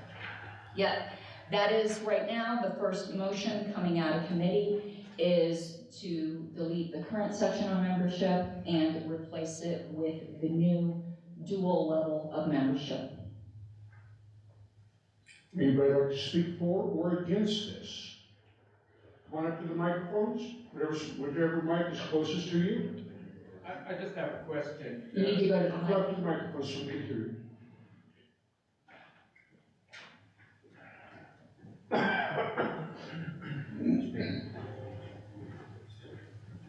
Another reason we need you to come up to the microphone is because this is being recorded. Right here. There's a microphone right there. Yeah, quick question, we still have the primary requirement of membership in national LP. May I answer, No. Mr. Chair? Well, if you're a national member with a lifetime membership, you are automatically included in this. Okay. Is that your question? That wasn't his question, Mr. Well, Chair. or annual, or an annual member. Some of us, periodically lapse and have to be reminded to renew membership, and that's a common, flaw, minor flaw. But we still will require national membership. No, national membership is not required. Okay. You do not have to be a member of the national party to be a sustaining member of Colorado. However, if you are a life member of the national party, you are automatically a sustaining member, though we would certainly appreciate you still paying $25 a year in dues, but you are not required to have those rights. Okay, thank you. Microphone two? Yes, in the committee, we spent quite a good amount of time going back and forth and hammering this sucker out, and I think what we have arrived at here is a good happy medium where we still respect our ballot access rules in this state with registration, but also designate who, like everybody here, are the active players in how this party is structured. I would encourage supporting this. It's been a little bit of a hammer out to get it there, but I think this is going to be in our best interest for the state party going forward. Is there anybody in line who would like to speak against this motion? Yep. Mr. Chair. Microphone two. Thank you. My name is Blake Huber. First of all, I'd like to apologize because I may be the person who spread the rumor that said we needed to be, in order to, we couldn't have dues because we have to recognize people who are members of the party. That rule actually came from Kansas. When I was one of the first chairs of the Kansas Party, helped write the original bylaws for the Kansas Party, we were advised by the Kansas state government that you cannot exclude people who are members of the party, registered voters of the party. You cannot exclude them from participating in the business of the party. Okay, so I apologize. If I'm part of that, I apologize. If it comes from other states, it may not be true now. I would like to speak against this for a couple of simple reasons. First of all, one of the things I see that I hear being said is we need to limit the number of members. Maybe that's the wrong word. We need to have a decisive number of members who support the party in order to make it easier for us to have conventions. If that's a main reason for having this, I'm totally against it. We can have delegates. One of the things this creates is an atmosphere where we're not creating district parties or county parties, which then would send delegates to the to our state convention and or to the national, like we do for the national convention. Am I making myself understood? You are, thank you, Mr. Huber. Okay, I'm not quite done yet. There is a time limit, however, Mr. Chair, so I'm calling a point of order. Who's our timekeeper here? We have a limitation on time here. We have to get through this whole thing in 90 minutes. So let's keep this, keep comments down to 2 minutes, please. Finish Well, your there's a thought, please. standing rule on this. Can someone please look at the standing rule? It's either 2 minutes or 1 minute. You can speak twice on any question, but there is a limit, and I can't recall what it is. I request 30 seconds. Go ahead and finish your thought, Mr. Huber, Thank while you. we're looking this up. This party was developed around the concept of voluntarism, and anybody who is willing to say that I am a libertarian should be able to vote at any party functions. Thank you. Who else would like to speak in favor of this motion? Are you in favor? I am in favor of the motion. I have a clarifying question. Go ahead. So as the chair of the board noted, or chair of the committee noted, this is for the membership to the Libertarian Party of Colorado. Section 2A does not make that clear. So as I read this, I thought, okay, having your annual membership with the national party was sufficient. As I read 2A, and I would also might suggest not putting an amount in there so that it can be sustainable over multiple years as you change the annual dues. Would you like to address that, Ms. Hart? Yes, I would. You've got to remember that you're reviewing the bylaws in isolation. The word party is defined earlier in the bylaws as meaning the Libertarian Party of Colorado, and the word national party is defined as the national party. So it says our party members, party is already defined. Appreciate that clarification. Yes, as far as not having an amount, I believe the chair would rule that would go beyond scope of notice. The bylaws committee decided against that. I can tell you the rationale in case anyone is curious. Again, you don't make rules for good boards, and you don't want a board to come in. One of the poorer states in this country has annual dues of $65. So you want it to be affordable, but still be reasonable. So a fixed amount in there protects the members from the board having the right to just willy-nilly set dues. So you're saying if they wanted to change the dues amount, not only would they have to vote at the board level, they would also have to come and change It would have to be this? amended at convention. Okay. Sounds good, thank you. Who else would like to speak against this? You got a clarification point? Microphone two. Go ahead. My name's Bo Schaefer. I'm the chairman of the soon-to-be defunct Libertarian Party of Boulder County. I've been around the Libertarians for quite some time. I was actually on this bylaws committee for a while. I'd like to say that the Libertarian Party has always been the party of the people. And I have no objection to having levels of membership, but I object to not letting people do what needs to be done as a libertarian unless you pay money.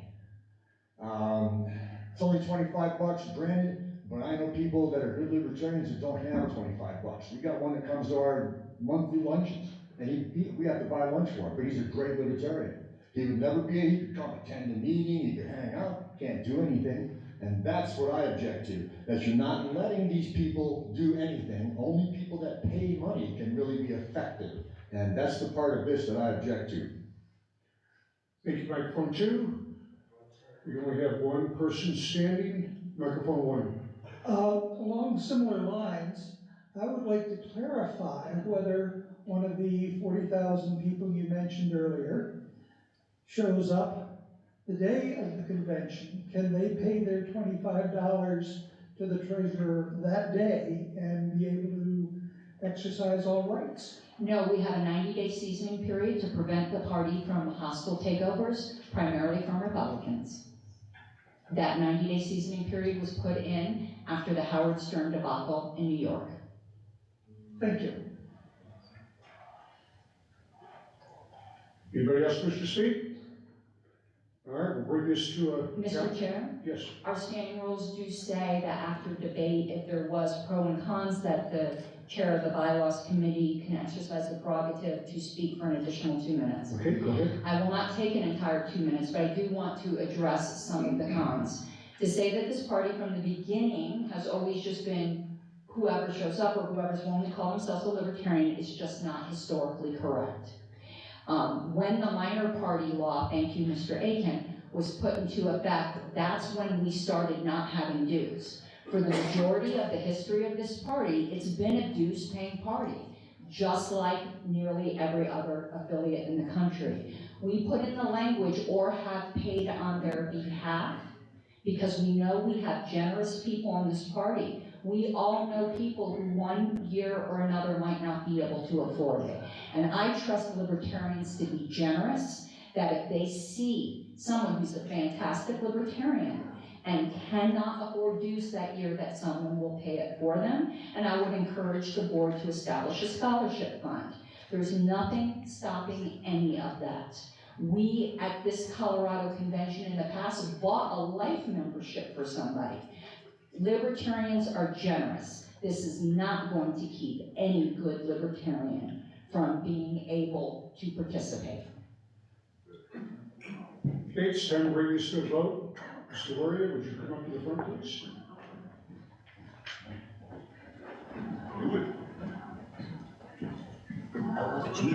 Those in favor, please raise your hands. Put them down only after you're counted. 1, 2, 3, 4, 5, 6, 7, 8, 9, 10, 11, 12, 13, 14, 15, 16, 17, 18, that is 19, 20, 21, 22, 23, 24, 25, 26, 27, 28, 29, 30, 31, 32, 33, 34, 35, 36, 37, 38, 39, 40, 41, 42, 42. 42. Those against, please raise your hands. 1, 2, 3, 4, 4. Okay, that passes. Hey, thank you, everyone. I think this is a big step forward for our party. This does require now, though, some conforming amendments. I would ask the chair, it's my position as bylaws committee chair, that conforming amendments don't require a vote because they're changes to other parts of the bylaws that are required by this. Everywhere it says member, it needs to be clarified. If the chair feels it needs to come to a vote, we're gonna put them all on the screen, but, or maybe somebody will wanna call for a vote. But here are the conforming amendments. This means no meaning is changed, it's just to make the rest of the bylaws comport with what we just passed. So, under the Judicial Committee, we need to add to their duties, as we just passed, challenges to membership status. Also, the party membership is just your registered libertarian, so if you just, anywhere our bylaws just say membership, it has to be clarified. Do we mean sustaining? Do we mean party? Remember, party membership is registered libertarians, sustaining membership is registered libertarians who have paid $25. So this is giving the Judicial Committee attendance and appeal rights to any party member. Then when it comes to meetings, in order to be a proxy for a board member, since you're required to be a sustaining member to be a board member, their proxy would also have to be a sustaining member. And then the conventions, since only dues payers are eligible to be state convention delegates, for our annual conventions, we added the word sustaining everywhere appropriate. But again, just to be safe, there's a proviso, all provisions regarding conventions and delegate eligibility that have changed do not go into effect until after adjournment sine die of this convention. And then it continues with special conventions. And again, just adding the word sustaining wherever it goes. The reason we deleted or have been pre-registered, because it's already mentioned earlier, this was redundant language. Now, state committees, you do not have to be a dues payer to serve, so those just say party member.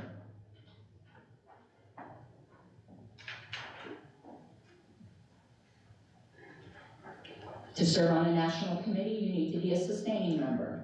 And so these are the required conforming amendments. I leave it up to the chair whether or not the conforming amendments require a vote. I believe that the additions to this are not substantive, but they're very specific to keep it consistent. So I will find that this vote is not needed. Okay, the next motion. These are ones that we recommend, but these are substantive, but they go along with the same concept of what we've already proposed. So under affiliates, we added in party members, but some of these are, let me read my note here because I don't want to forget. It says these are required structural amendments to support the new membership structure, but are not strictly conforming as different decisions can be made between party members and sustainers. Where we are talking about people chartering affiliates, we're not requiring them to be dues payers. And there is a deletion here, which we can go over. Affiliates right now can choose to accept people as associate members who are unaffiliated. We are proposing to delete that. We think our party members should be libertarians, since we do have the honor of being able to register libertarians. However, there are affiliates in place right now which already allow unaffiliated as members. So it says affiliates must require at least party membership in the state party as a requirement for membership and for service on their governing board. And this would be applying to any new affiliates automatically. We would encourage existing affiliates to change their bylaws, however. Okay, and then under the judicial committee, we put in a procedure for deciding membership disputes, which we've just given them the right to decide. And you'll notice that's in purple because I couldn't assume the convention standing rules would get approved, but that purple language is now part of our bylaws. And again, these are just conforming. So that is the next motion to come out of this committee, Mr. Chair. Would anybody like to speak for this or against? Please come to the microphone. Point of order. Go ahead. Is it proper to request a suspension, move to suspend the rules to accept this by acclamation without a count? I suppose we could do that, but I didn't hear the entirety of your question, so please come up to the microphone. Mr. Chair, I believe he is asking if it can be adopted without objection. Correct. Go ahead, got it. Thank you. I believe it can. Do we have any objections? Object. Okay, we have to count it. Come on down, Mr. Bird. Yeah, sorry. Well, someone's not getting their dinner tonight, no. Well, thank you for volunteering, Clayton, to help count. Okay. Go ahead. Mr. Chair, point of order. Was there a motion made to suspend the rules? No. Then what are we voting on? It was a point of order asking if a motion to suspend the rules was necessary, but if there was no objection, that's not a suspension of the rules. Then what are we voting on? We're voting on adopting these changes. Yeah. Those that are for these changes, please raise your hands. 1, 2, 3, 4, 5, 6, 7, 8, 9, 10, 11, 12, 13, 14, 15, 16, 17, 18, 19, 20, 21, 22, 23, 24, 25, 26, 27, 28, 29, 30, 31, 32, 33, 34, 35, 36, 37, 38, 39, 40, 41, 42, 43, 44. Sorry, Mike, I apologize. What's the total? 44? 44. Those against, please raise your hands or hand. Seeing none, that passes. Okay, we're on to proposal 3, which required proposal 2 to pass, which it did. So proposal 3 is in order, and there were no changes to proposal 2, so there's no tweaks required to proposal 3. Okay, now that there are actual classes of membership that have annual convention voting rights, I believe we now should be required to send them personal notice of the convention, rather than it just being posted on our website, or in a newspaper. And this would also comply with Colorado nonprofit corporation law. The board is sometimes incorporated, sometimes not, so this would make it easy for the board to comply with nonprofit corporation law because it does require a first-class mail notice of conventions. Further, with having two different types of conventions, it's cleaner to list all of we have special conventions and annual conventions, and rather than repeating the same language in both sections, you have like a provision that says general provisions for all conventions, and that way you're not repeating language. So, the first motion is to move to amend bylaws Article 9, as noted, which I'll show you, and to add the word annual, as noted in the conforming amendments, and instruct the style committee to review the bylaws to ensure that no instances where the word annual should have been added were missed, and to correct provided the meaning and intent is clear, and to renumber the sections as appropriate. To remind everyone, we have two types of convention: an annual convention, which is what you're at now, and a special convention, which is a convention called by the board. So here are the amendments. First is to put general provisions for all conventions. Proxy voting is expressly prohibited. It already is right now because you have to actually expressly approve it pursuant to Roberts, but it's good to just state this in here because this question comes up frequently. It states that only the annual convention is to be considered a regular convention. This may seem academic. Several affiliates have fallen apart this year. Right now, Michigan is in the middle of a dispute because they had something called a nominating convention. Well, was that a regular convention or was that a special convention? It makes all the difference in the world. So only our annual conventions are regular conventions. And this is the major change. Direct notice of any state convention to sustaining members is to be provided via first-class mail to the address on file with the Secretary of State at least 45 days prior to the convention and concurrently be posted on the party website. And also, we kept in the newspaper of general circulation because that's required by minor party law. And where it says no fees may be levied, this is talking about floor fees. Obviously, you need to be a dues payer, but you can't be charged anything else in order to participate in the business session. This has been in our bylaws forever. We've been opposed to floor fees. So we've now made sure that we designated the difference between annual convention. This was a weird section that we've decided to revamp, where we were allowing remote locations.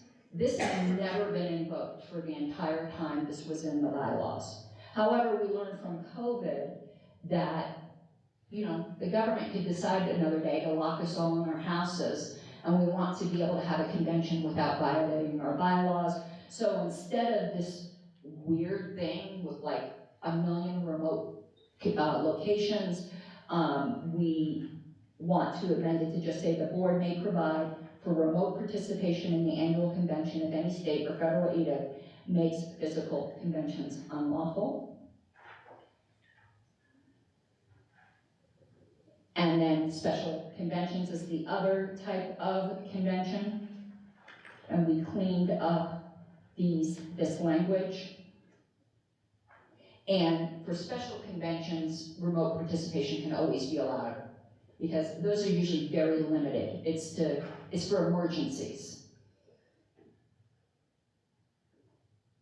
So this is how Article 10 conventions currently reads, you know, between annual conventions and special conventions. And here's how it will read if the changes are adopted. We put in a new section that says general provisions that apply to all conventions. And then just deal with annual and special without having to repeat those general provisions in each section. It's a good cleanup of the bylaws. And then there will be some conforming amendments, but that is the motion that's coming out of the bylaws committee. We have anybody that would like to speak on this? Mr. Chair, Go ahead, Ms. may I speak to a technical problem? I'm sorry, say that again. May I speak to a technical problem? Yes, please. As some of you may know, we're live streaming, and the bandwidth here is a bit limited. So if you can avoid using the local wireless as much as possible, that will help. We're having some intermittent problems. Thank you. Get off the Wi-Fi. Microphone one. Clarifying question and possibly an objection. So, it states here that remote participation would only be in effect if law prohibits A physical committee. a physical committee. The voting participation, so thinking outside of what's written here, just as the clarifying question, if we say sustaining members all have voting rights, does that then change the number of people who must be at the convention to actually approve any changes to the bylaws? Or any vote whatsoever? No, it would be a 2/3 vote of those who are at the convention. Okay. The fact that we have enough technology to allow for remote participation, I do object to the fact that we say there is no remote participation allowed. I think that's unfair to those that might be on the other side of the range here, to not be able to participate remotely and have to actually travel here to Golden, for this weekend, or allowing for a proxy. So I think both of those limit participation at the convention, and I'm disappointed to see them in. Our bylaws right now already prohibit proxy voting, so that's not a change. I'm just saying. I'm just letting you know that wasn't on the table at all to begin with. Mr. Timekeeper, we have been notified that we're stating the rules. Comments are limited to 1 minute, so would you please let me know when somebody begins speaking if they run out of time. Microphone two. Yeah, just to clarify some issues on the section 2B, the current wording was put in several years ago before the advent of Zoom and similar technologies to allow remote participation in one centralized idea. The original idea behind this was that we would have locations established throughout the state to do good old-fashioned teleconference or video conference the old-fashioned way, last century's technologies, in order to allow remote participation if something went crazy. What COVID showed for us is that even with modern technology of Zoom or Google Meets or pick your platform, that it can be really, really difficult. And Roberts is not totally up to speed on how to do remote electronic convention at this point. They only say authorize in the bylaws, which leaves it to individual organizations to sort out what they need to do. Please wrap up your thoughts. So this will allow it if the feds or the state decides to be a pain in the butt. But hopefully that won't happen again. Would anybody else like to speak against this? Do we have any objections? Mr. Chair? Yes. I would like to exercise my prerogative to speak Go ahead. for a final 2 minutes. We have a notice provisions in Colorado, which means you can't go outside of scope of notice. So just to address the earlier comments, proxy voting has never been allowed. This is just making it explicit that it's not allowed so that people don't have to look to Roberts to see that it's not allowed because the question comes up. But adding that language isn't taking anything away. Our bylaws already do not allow it. Our bylaws already do not allow, as Mr. Seebeck had noted, that word remote there didn't mean Zoom. That word remote there probably would more accurately be interpreted as satellite, where we would have 5 separate locations that people would still need to travel to. But the flaw in that is it's determined by the board. It's not everybody could just hop on Zoom. So the board could say, well, we know in such and such county, again, bylaws are for bad boards, not for good ones, that we know there's a bunch of people in such and such county that won't vote for us, and arrange the remote locations in a way that salts the soup. At least having one central location be required makes it an even playing field so that the board can't do that except for in their selection of the convention location, which they already have the power to do. But this isn't taking away any kind of Zoom rights or sit at home and participate rights, because those already do not exist in the bylaws. Do we have any objections? Seeing none, that passes. Thank you. There are some conforming amendments. So here's a list of conforming amendments. It's my position again that these aren't substantive, they just make everything make sense, but let's go through them. It is adding the word annual for where board of directors are elected, to make it clear what convention, since there are two types of conventions, and where the judicial committee is elected. That purple language we already passed, where candidates are nominated, where our state committees propose their amendments. So as you can see, it's just adding the word annual to everywhere our annual convention is mentioned, to make it clear that it's a convention and not a special convention.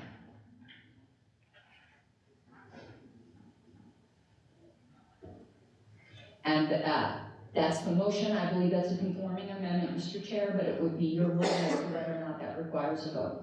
I believe, once again, that this is a conforming amendment and is to clarify and make consistent with all the language. So I don't find this to be something that needs to be brought to a vote. Okay, here is motion 3D. Related change for clarity. However, there was a conflict in our bylaws because the section on amendments would say they could only be amended at an annual convention. So adding in this sentence lets everyone know that if the requirements for a special convention are met, which is that the board determines there's an urgent matter, it usually is because state law changed that requires our bylaws to change. But there could be potentially other urgent matters. That additionally, these bylaws may be further amended by following the provisions for special conventions. Just to remind everyone, any bylaw that gets amended at a special convention has to be ratified at the next annual convention. So you can't have the board call a special convention that has like 3 people at it and change the character of this party forever. It would have to be ratified at the next annual convention. So those are things that are already in the bylaws. This just resolves a potential conflict in our bylaws. And that is the motion coming out of committee. Would anybody like to speak for or against this? Do we have any objections? That passes. Okay, moving on to proposal number 4.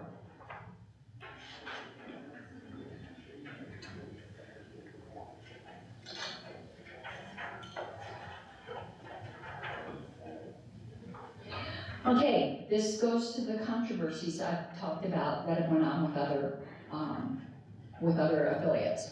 So the short title of this is Provisions for Dissolution of the Party, Disaffiliation from the National Party. Let me read out this rationale.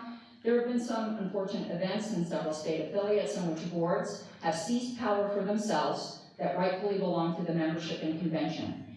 It has taken and continues to take a great deal of money to set things right, in those states. And we can help to protect Colorado from similar situations by this amendment, which unequivocally reserves these rights, meaning the rights to dissolve the party or disaffiliate from the national party, to the convention delegates and out of the hands of the board of directors. So the first motion would be to amend bylaws Article 1 as noted. It used to just say name. We would like it to change it to say name and affiliation, and add this language. The party shall be an affiliate of the National Libertarian Party, which relationship can be severed by the party only by a 3/4 vote of all registered delegates at a regular state convention, with the same threshold required for any additional affiliations. I'm going to explain that in one moment. Notice of this action must be included in the call to convention to prevent ambush.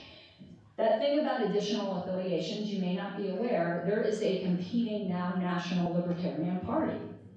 And New Mexico, before they were disaffiliated by National, added like a second affiliation, which means whose presidential candidate would be on the ballot.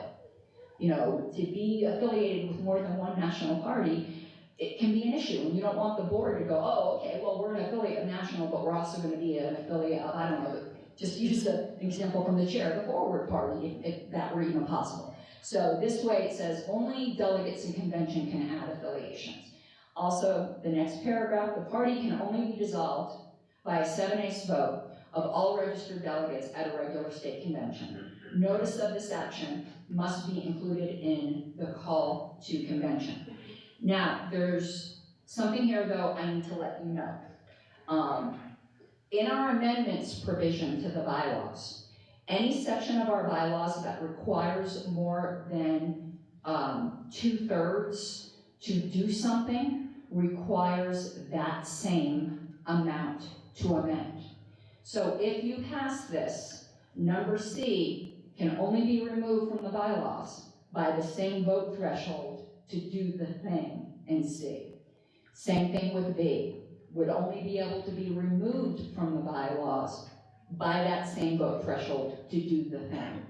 That way, you can't have a less than if it is the intention of this body that it takes 7/8 to dissolve the party, you can't, this way, at the next annual convention, 2/3 can't come in and just delete that section and then dissolve the party. The reason we made the vote threshold so high for dissolution, it's my opinion, and the opinion of the committee, that this party's been in existence for 50 years. If at least one person wants to carry it on, they should be allowed to. If other people don't want to be a part anymore, fly, be free. But if one person still wants to carry on the tradition of all the money, sweat, and tears that have been poured into this party, they should be allowed to do it. And a small number of people shouldn't be able to take that away from them the way they did in Virginia. And this is the motion coming out of the bylaws committee. If anybody would like to speak to this, please come up to the microphone. Microphone 2. Yeah, I have a point of information. The word, and maybe I missed this in the committee, the wording of the first sentence of sub B there, does that allow for the state party to have multiple affiliations with multiple national parties at the same time? Was that our intention? Our bylaws were silent on this before. And so in theory, we could. This puts in a procedure if it were ever to become contemplated. I guess the follow-up on that is that something we want? We don't know what the future will hold. Or is that an oversight? I'm asking. Oh, no, I don't remember deliberations on this. Yeah. I'll answer in my final 2 minutes. Anybody else like to speak? Okay, go ahead. Okay, no, I did purposely consider that. We don't know what the political future will hold. There could be some kind of weird national laws that end up coming into play where like the national party has to split into like 2 different branches and we would have to be affiliated with both. In any event, even if us here right now didn't think we should have additional affiliations, maybe a future convention will think differently. And there's a sufficiently high bar if they ever decide to do that. It's not prohibited by our current bylaws, and in theory, our current bylaws would allow the board of directors to do it by a simple majority vote. Well, not simple, hate that word, by a majority vote. So this gives protection and rights to convention delegates. Anybody else like to speak? That was my closing, so we're at the point of vote, Mr. Yeah. Any objections to this? Seeing none, that passes. Thank you. Now we're moving on to bylaws proposal 5.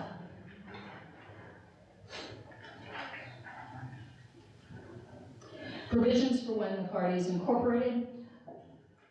I've gone back and forth on this, to be honest with you, and then looking at it again and looking at what's going on in Michigan, I do think it's required. I had considered withdrawing this, but the one issue I thought exists doesn't.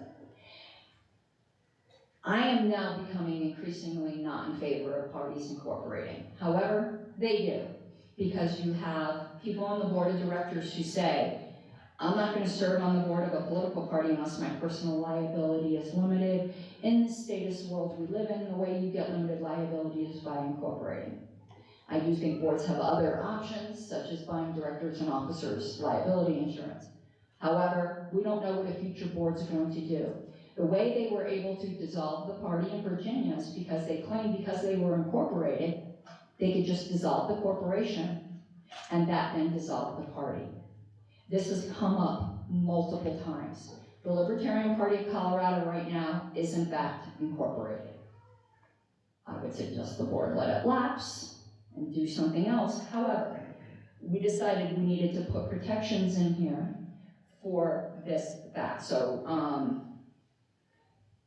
let's see here. I'd like to read the rationale because I probably gave you the complete argument, but I might have missed something. Many state parties incorporate long after their formation and without a vote of the convention delegates to do so to limit board liability. In fact, it can be difficult to have competent people willing to serve without this protection. However, in other states, this has been used as a way to delegitimize elections, meaning elections at convention, and sabotage the parties. The affiliates exist independently of any incorporation, but if the issue comes up, it can be an expensive and time-wasting enterprise. I think it cost the Virginia party $15,000 finally to get out from under that issue they had. While there's no way to make sure this never can be raised, we can provide direction and clarity in our bylaws. So motion number 5 is to add a new bylaws article just prior to the existing section on severability, which is currently bylaws article 14, as noted. And the number would be to be determined. Incorporation. The board may choose to incorporate in order to limit the personal liability of directors. And notice it's just allowing the board to incorporate, not the party. And that way the board can do what it wants to do without threatening the existence of the party. Any corporate status or failure to follow laws to maintain corporate status or hold corporate elections shall have no effect on the continued existence of the party or the legitimacy of the elections and decisions made at a valid party convention. That is the motion coming out of the Bylaws Committee.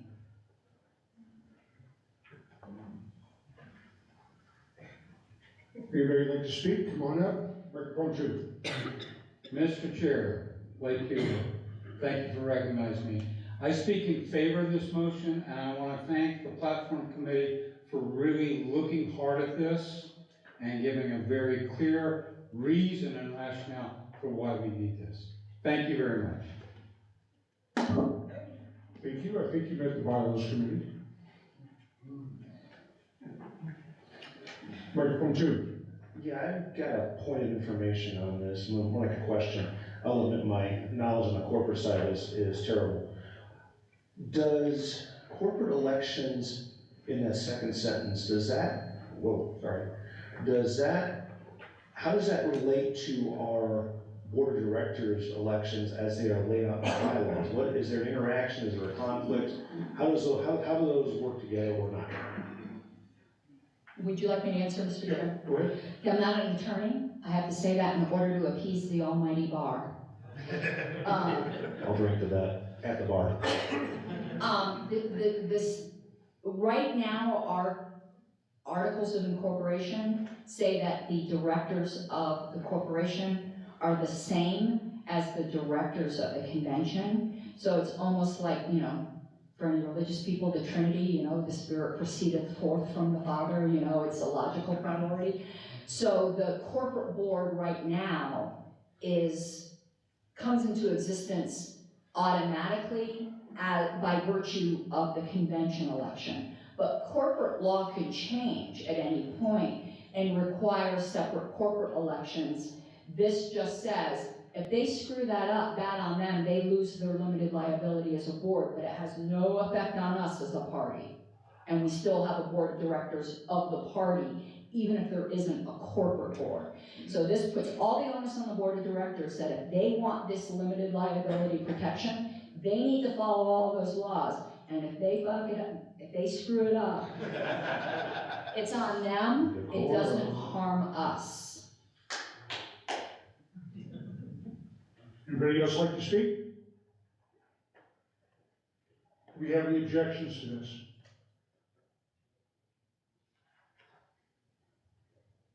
Seeing none, that passes. Okay, on to proposal number 6. They get easier actually now. The hardest ones have gone through. Add audit committee. Rationale, there were discrepancies in mishandling of filings with the state of Colorado recently, which can cause serious issues.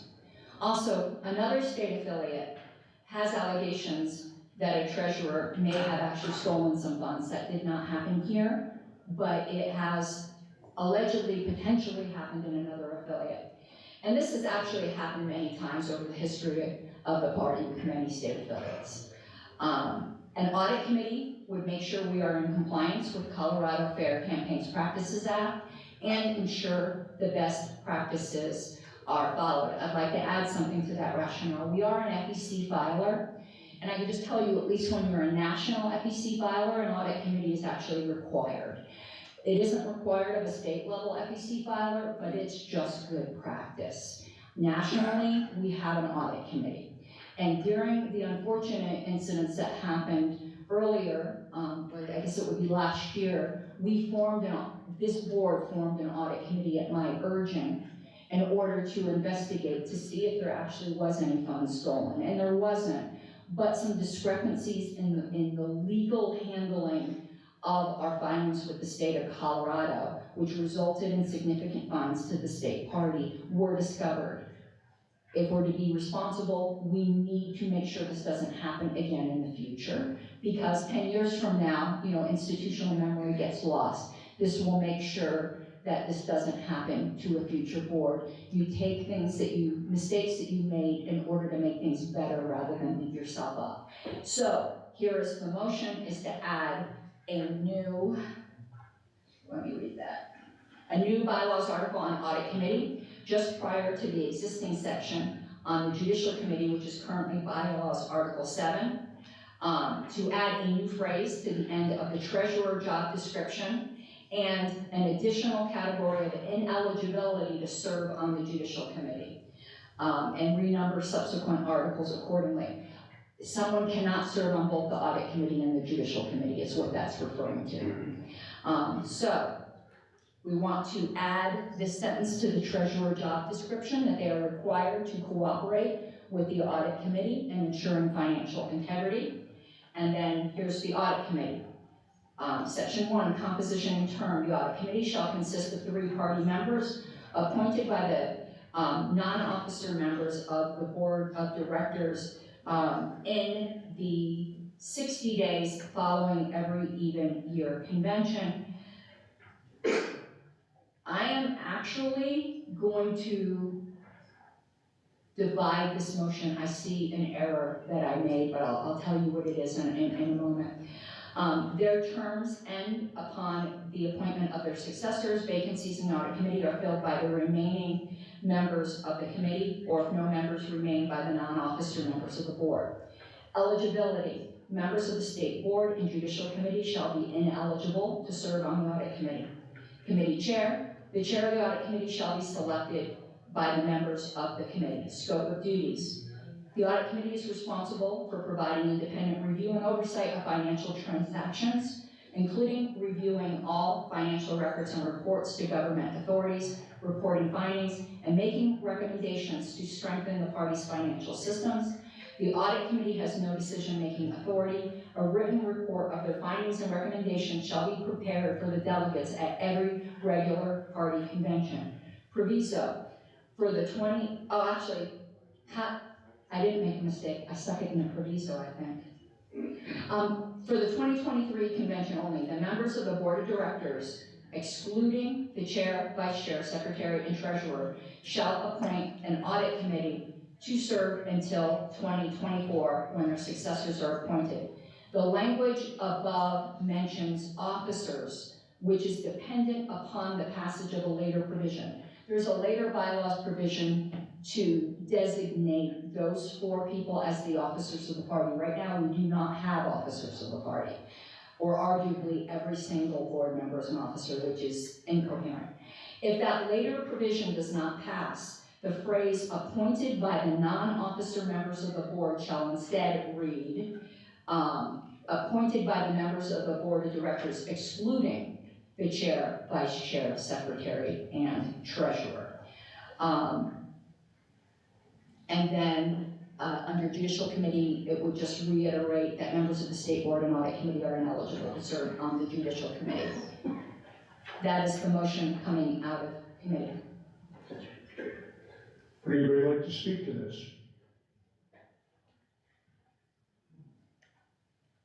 Do you have any objections?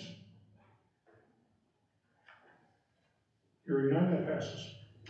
Okay, we're moving on to proposal number 7.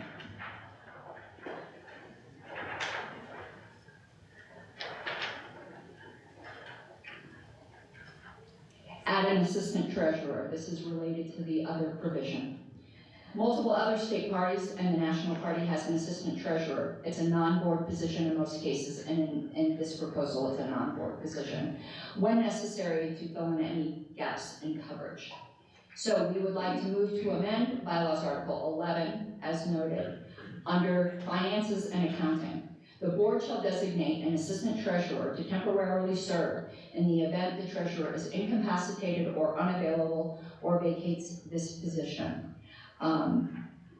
Just to add to the rationale, that is one position you gotta have somebody there. You know, they say, you know, when you're a king, you need 2 sons, an heir and a spare.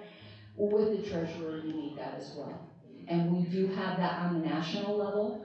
And again, we're an FEC filer. Best practices for FEC filers, because it's so serious if you screw up FEC filings, is to have an assistant treasurer. It is required of national committees. It's not required of state committees. But it is a good practice to have. So this is the motion coming out of the committee. Would anybody like to speak for or against this? Any objections? That passes. Okay, bylaws proposal 8.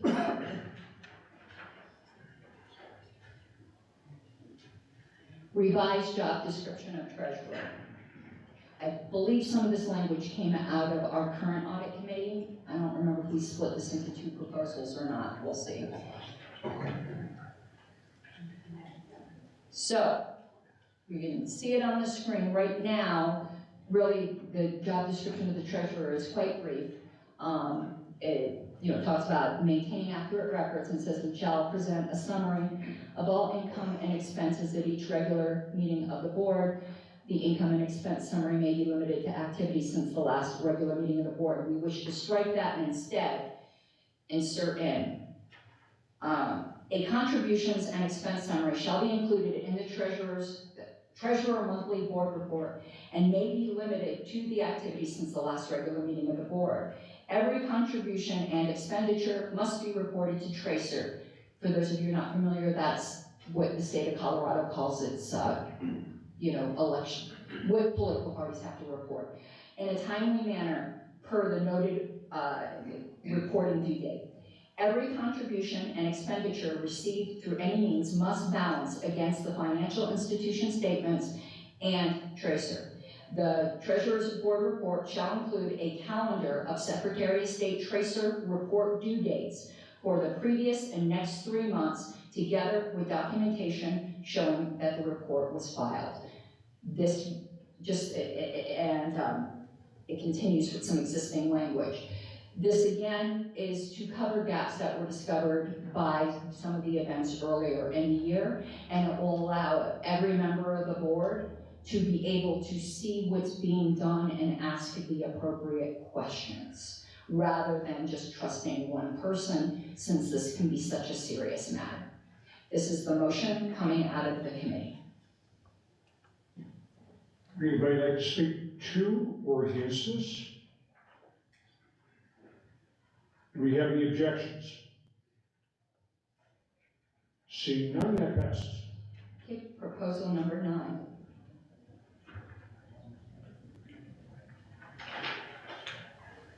Standardized pledge language. And I'm actually, I hope Mr. Rutledge will get to the mic to speak to this once I'm done. This is a proposal that Mr. Rutledge had made. We had inconsistent terminology in our bylaws over the non-initiation of force pledge. In other areas of the bylaws, it said it disavowing the initiation of force, but in these areas, it said use of force. So we should be using the same language throughout our bylaws, and initiation is preferable to use. So in these sections, we are recommending striking the word use and putting in the word initiation. And I do see Mr. Rutledge is coming to the mic. I would like to, thank you. I would like to speak in favor of this change. This is something that I've been involved with since before I ever came to Colorado, when I ran for school board in Fairfax County back in Virginia. It was a nonpartisan race, but nonetheless I dropped a hint about my party affiliation by subscribing to the No Loan Pledge. And one of the things that I admire about the No Loan Pledge is that it is a much broader tent than, say, my place of worship, the Quakers. And this not only allows people who, like I, and I believe Karen Ann as well, believe that violence generally causes more mess than it ever cleans up. Mr. Rutledge, you're out of time. Please finish your thought. Okay. Allows many, many other people to participate as libertarians. Thank you. Thank you. Anybody else like to speak for this or against it? Do we have any objections? Oh, it looks like we have somebody else. Go ahead, microphone 2. Okay. As a lot of you know, the pledge is a hill I will die on in this party. I'm in favor of this because the previous wording about the use of force, disavowing it could also be taken to include self-defense. Initiation specifically puts this in alignment with where we are supposed to be at, which is aggression, to quote Dr. Ruard, and initiation of force is such aggression. This is a needed fix to get us back on the right keel.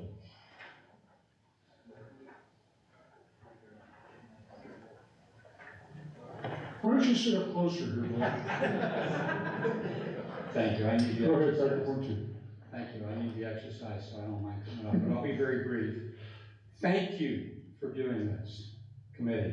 This is wonderful.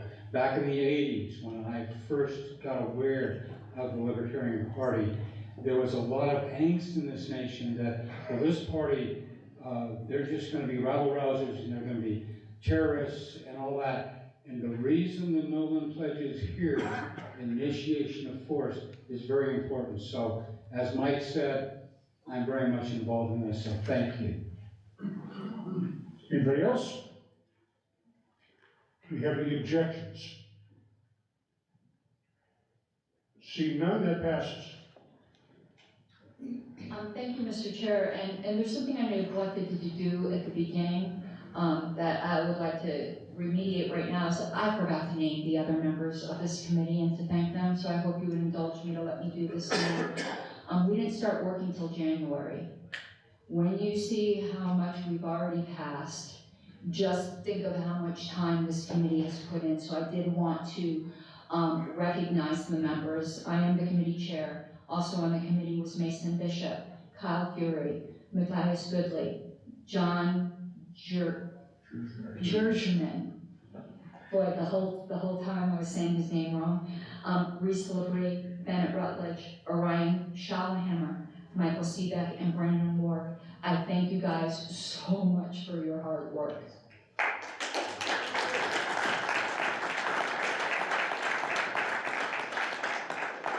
All right, we're moving on to proposal 10. This is something I believe Mr. Rutledge wanted as well. I mean, we obviously all agree with it, but I like giving credit for proposals where they come from. Proposal 10, allow affiliates to nominate candidates without approval, oh, gotta move that over, without approval by convention, and consolidate language on candidate pledge requirements. There's been a controversy, well, I'm probably not gonna say it any better than I wrote it. Affiliates that comprise entire geographic areas should be able to nominate candidates that qualify under the bylaws, and right now they cannot do so without approval of the state convention. This proposal eases the tension in which affiliates believe they're able to nominate candidates due to potentially conflicting language in the bylaws. The second part of this proposal tightens up language that can be said in one place rather than repeated multiple times. I'm going to give you an example. Last convention, the Arapahoe Party believed it could nominate a candidate for sheriff and did so at their convention. However, I do believe our bylaws are pretty clear that they couldn't, but we ratified their decision. But that caused a bad taste in the mouth of the Arapahoe affiliate where they felt like other counties were bossing them around. And I really understand that. So if the position comprises the entire geographic area, like Arapahoe County Sheriff, Douglas County Sheriff, that affiliate should be able to nominate for those positions and shouldn't need the permission of the rest of the counties. So here is the motion under affiliates. And here's where there was the conflict. It said nominating candidates. The word nominate can be equivocal is what the problem was. So we had nominated candidates for public office, provided the office sought is wholly subsumed by the geographic boundaries of the affiliate and the candidate meets all of the requirements for candidates as set forth in these bylaws. Then under conventions, well, we're going to go back here for a second. I want to, where is it? Nomination candidates. Hold on. Oh, we wanted to strike the word nominating convention. It's unnecessary and it caused that huge problem in Michigan. Is this a third kind of convention, a nominating convention? No, we have two kinds, annual and special. So we wanted to delete that word. It says all, instead of candidates nominated from the floor, which is just a weird, all candidates must sign the pledge. And when you put that in, then you don't need this other sentence, because we had two sections. It said if you're nominated from the floor, you have to sign the pledge. If you're nominated by the vacancy committee, you have to sign the pledge. Why don't you just say all candidates have to sign the pledge, and then you don't need this extra paragraph.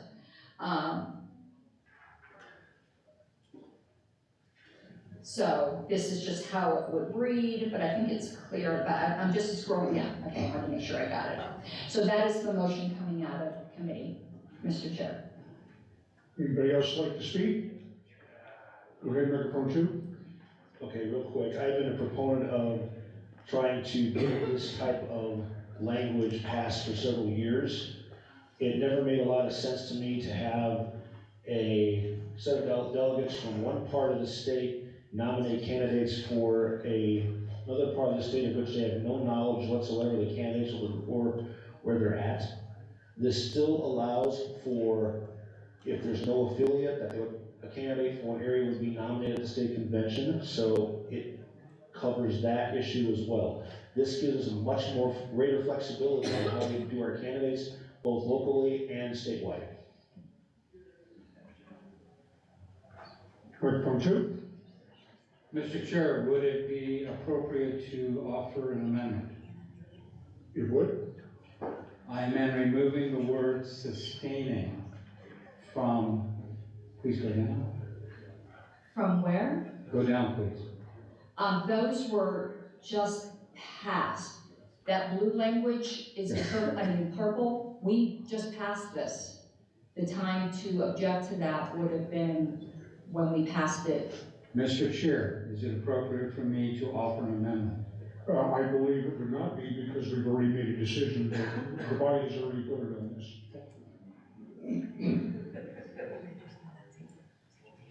Mr. Chair? Go ahead, microphone two. I just wanted to share my appreciation for this. I've heard so many times that it is crucial to our party to build it from the bottom up, not the top down. This gives us so much more flexibility. I know in Douglas County, we didn't fill all of our candidacies. You know, we didn't get everything on the ballot for all the offices that were open. This is a great way to, if someone wants to step up at the last minute, get our candidates on the ballot. So I just wanted to, you know, appreciate this. I think it'll help us a lot. Microphone one, or microphone two? Microphone one, go ahead. Thank you, Mr. Chair. So my one concern with this is I do think people should have to be sustaining members to be a candidate, but I worry that we frequently get people who are delegates at convention who would be good candidates but would have not yet paid the dues. May I answer that before? I think there's, first, I want to clarify to everyone in the room. That purple language, it's already been passed. It's the same question that Mr. Huber had. But remember, since we passed this, next convention, only sustaining members are delegates at convention. Okay, so that's not even a concern then. Okay, we misinterpreted that. Cool. Yes. Sweet. Any other comments? Any objections?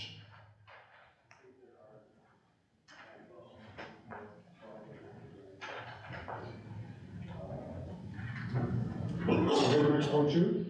I apologize for belaboring the point, but I can't remember, maybe I'm just getting old. When did we pass anything about candidates being sustaining members?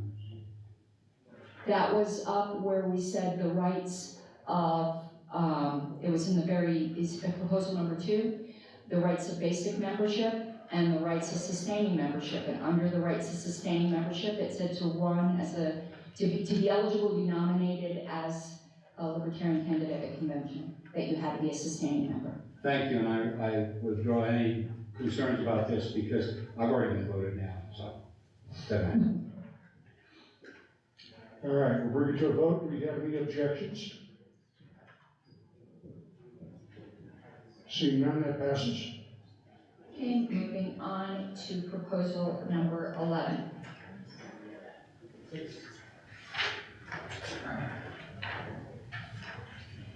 Okay, this is delete development groups, rename director position, and conforming amendments. Okay. Development groups in our bylaws have never been followed the way that they're laid out.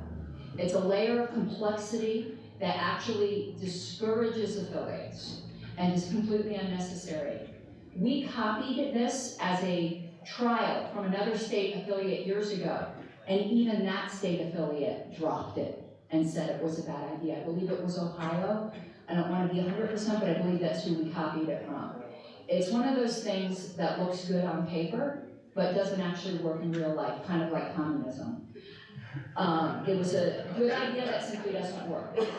And it causes a lot of busy work. And we actually did, with no names being named, had a group in which they intended on remaining a development group forever, and it prevented people who actually wanted to form an affiliate from forming an affiliate.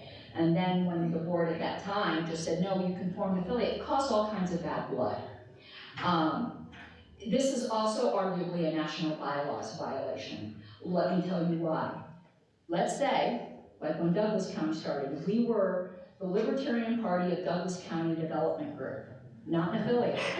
The national bylaws say that the word Libertarian Party can only be used by state level affiliates or their sub-affiliates. A development group is not an affiliate. We have no right to grant to them to use the word Libertarian Party. We would be violating the National Party bylaws. Further, regardless of whether or not development groups are retained, the name of the affiliate's development director has consistently been the affiliate's director for some time now. Another one's just way too long, and our bylaws should reflect that. One other thing I'd add to this, I know some people will think this is, because it looks so great on paper, you do these development groups and it's training wheels on the way to becoming an affiliate. No, it isn't. It really isn't. When you've got people that are ready and willing, get them on the road to affiliation. It has actually been a barrier, and again, the state we copied this from is like, you guys still have that in your bylaws? Oh my God, we got rid of that a long time ago. So this is the motion coming out of committee, is to change the title where it says affiliate and development groups to just say development, just affiliates, excuse me. Delete that whole section, so make our bylaws shorter, on development groups.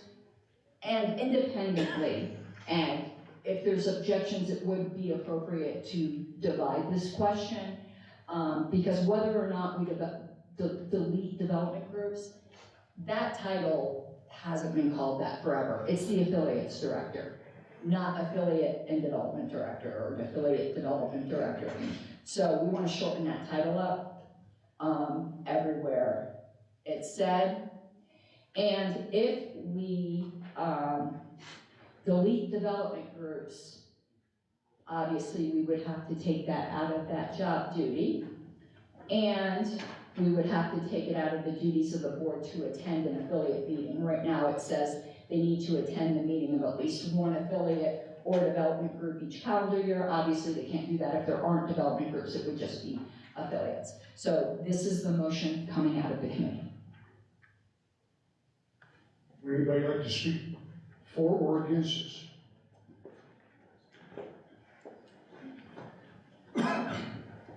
Microphone one.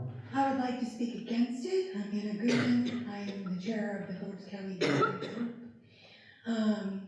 The reason that I would speak against it is because I've actually used my development group. I don't know how many actually do that, but I do. I've inserted myself in the political arena of Phillips County, and I'm a heavy hitter. Everyone knows who I am and where I stand. I use my development group as an outreach effort. I could continue to do that, but it kind of seems, I don't know, less official. I run Liberty at the library. It's my own branding attached to my development group. There are other registered libertarians in Phillips County. One thing about small towns is you can't run around with other people's husbands and not be talked about. I try to avoid that. So do other people, believe it or not.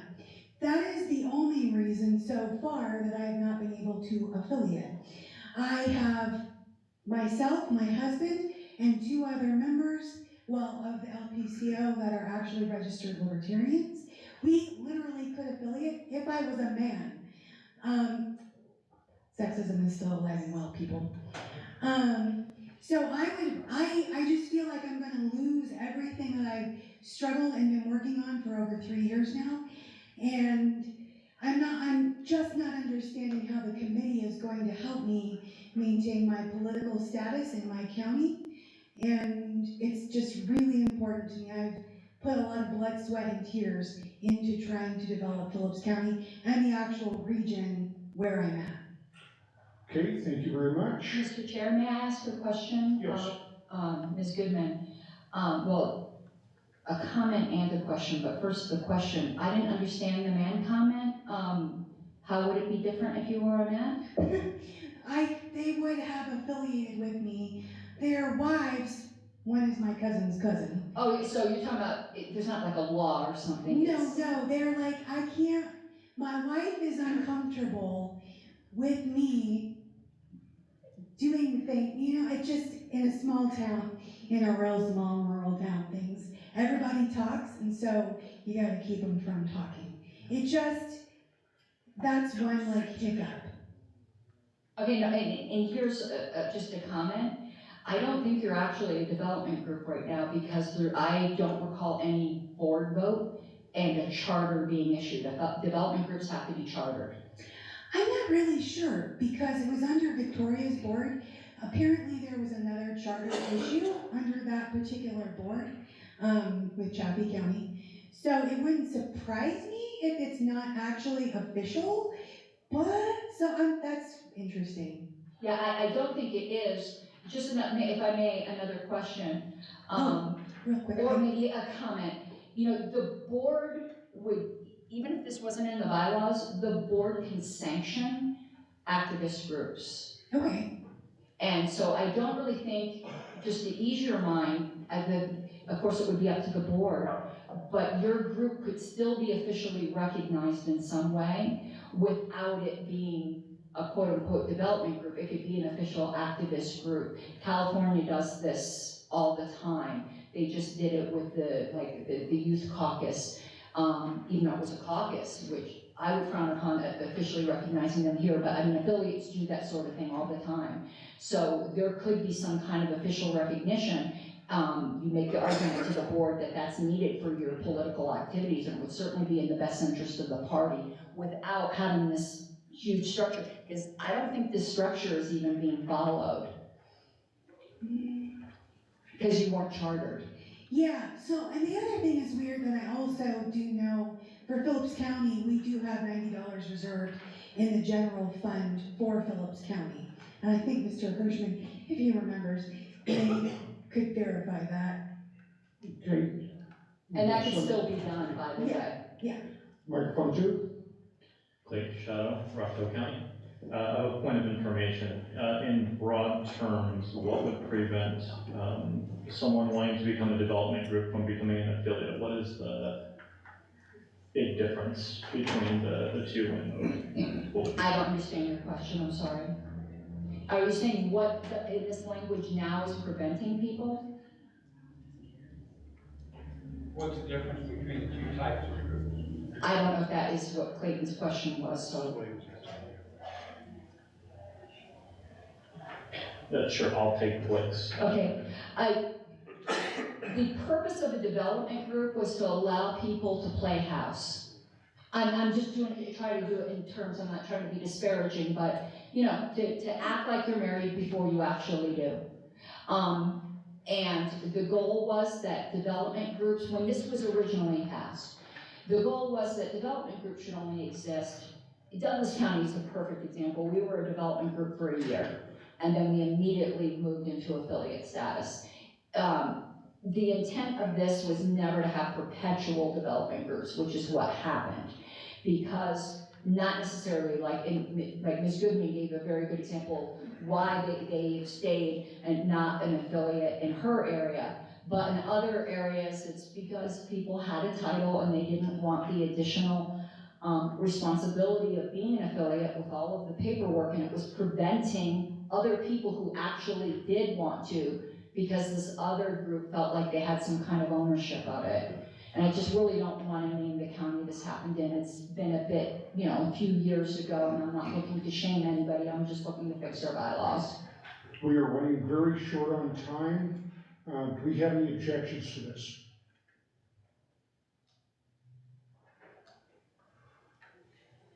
Seeing none, that passed. We have 2 minutes left. Did we want to break now or go to another proposal, Mr. Chair? Well, let's look at the title. Oh, we've got 24. Let's just see what the title of this one is. Oh no, this is gonna be a bit. Okay. Guys, it's lunchtime. We have an hour and a half. Please make sure you are back at 1:30, and we'll take a break right now.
Did anyone?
Probably close to 14 or 15 since we did the last report.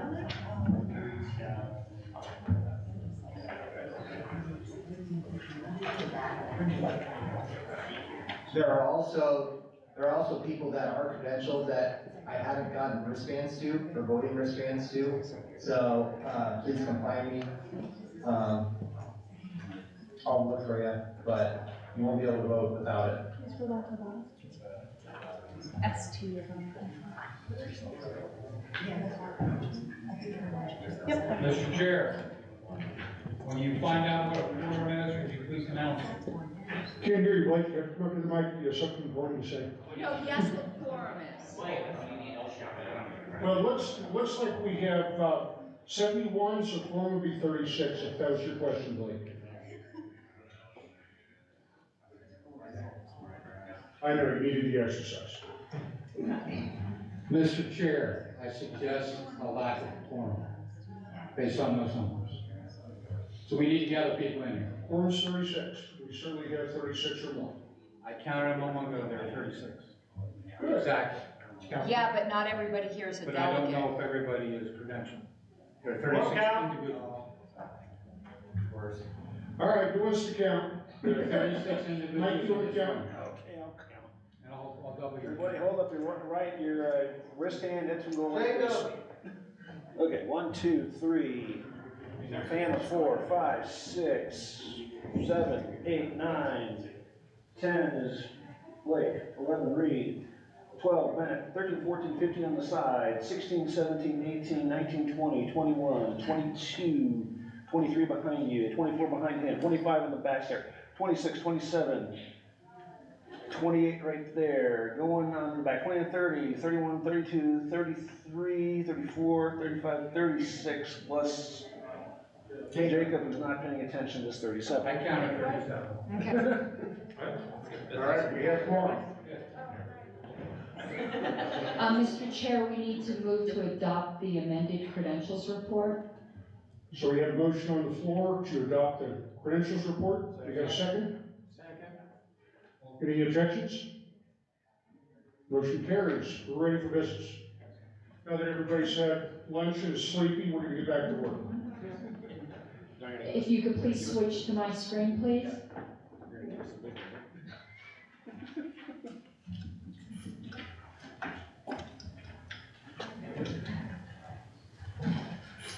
Give it the minute to wake up.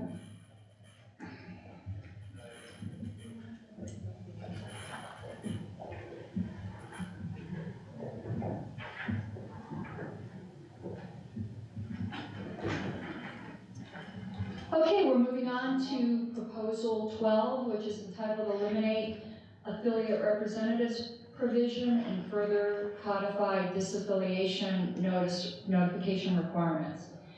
So we have currently a requirement that affiliates designate an affiliate representative.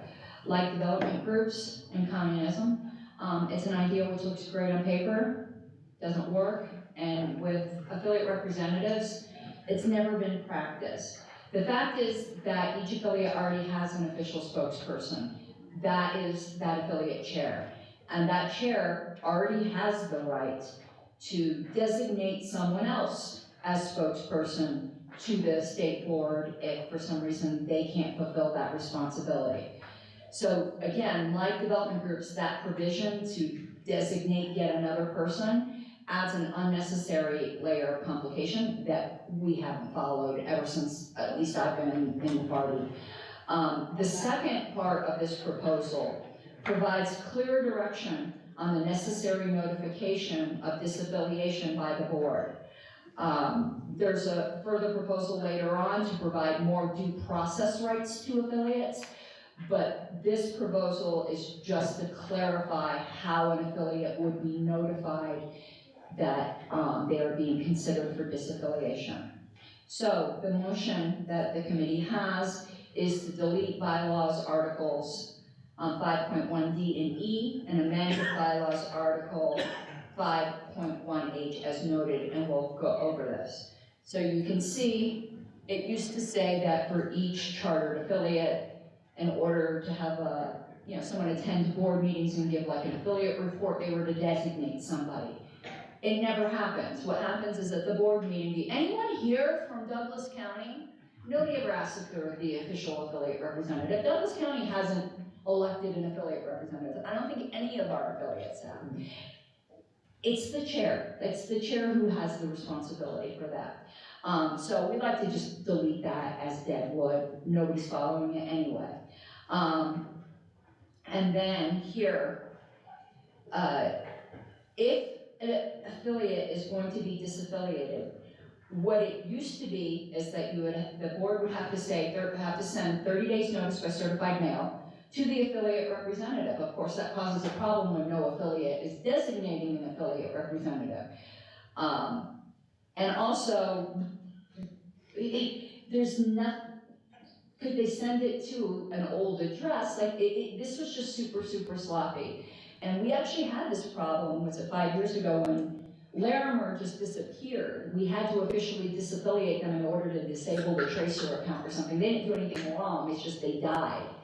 But we had to go through the formal process. So we'd like to, again, delete affiliate representative and say that 30 days notice by certified mail shall be given to the highest ranking officer, typically that would be the chair, of the affected affiliate, using the address on file with the Secretary of State. So that says exactly, these people need to keep their voter registration up to date.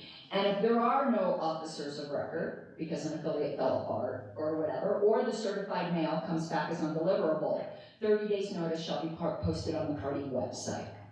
This makes it much clearer and protects affiliate rights. So this is the motion coming out of the Bylaws Committee, Mr. Chair. Anybody want to speak on this, or against? Any objections? Hearing none, that passes. Moving on to number 13.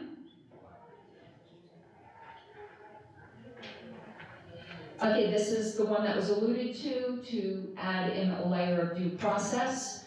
If an affiliate was actually going to be disaffiliated for some kind of cause rather than just falling apart. So, it says, though these issues were between the national party and another state affiliate, the 2021 problems surrounding the LNC and the Libertarian Party of New Hampshire have drawn attention to the question of whether or not a hearing needs to be held before a vote for disaffiliation actions at any level of the party. Even respected parliamentarians are divided on this issue. Currently, our bylaws are silent, but we don't believe that silence is assent or dissent.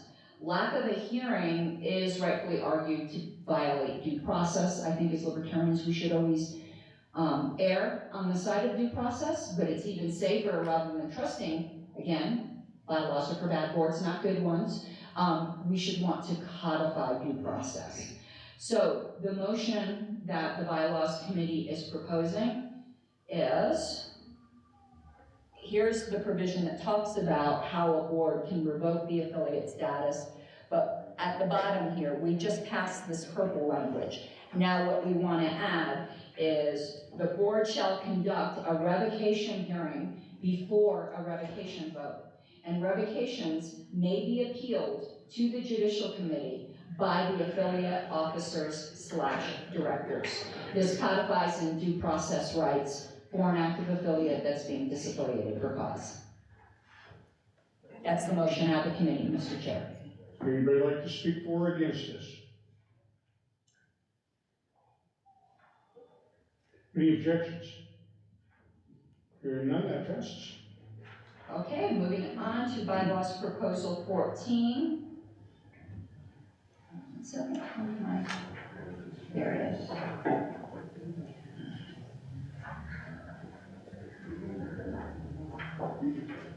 Okay, this is, the short title is elect convention-related committees. Let me move this over. The rationale is that the platform committee and the bylaws committees are committees of the convention, and the style committee is indirectly a committee of the convention. Appointments to them by the board of directors can be perceived as a conflict of interest because the committees develop process and policy for the board as directed by the delegates.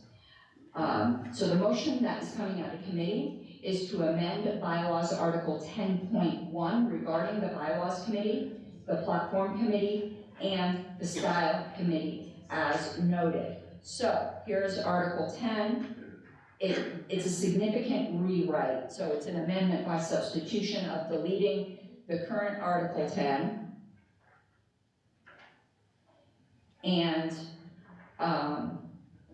rewriting it as follows. And actually, with the convention's indulgence, I would like Mr. Stebeck actually to walk through this. It was his proposal, and I think he's more qualified than I can scroll down as you need me to. Do we have any objections, Mr. Seebeck? Go ahead, Mr. Z. Okay, this came out because of the timeframes attached to the bylaws and the platform committee in regards to when they are appointed and who appoints them relative to the convention, as well as recent changes to have proposals to amend both the bylaws and the platform to occur in the odd year conventions. So the idea here was to create, fix some issues here. One, create more time for those committees to do their job.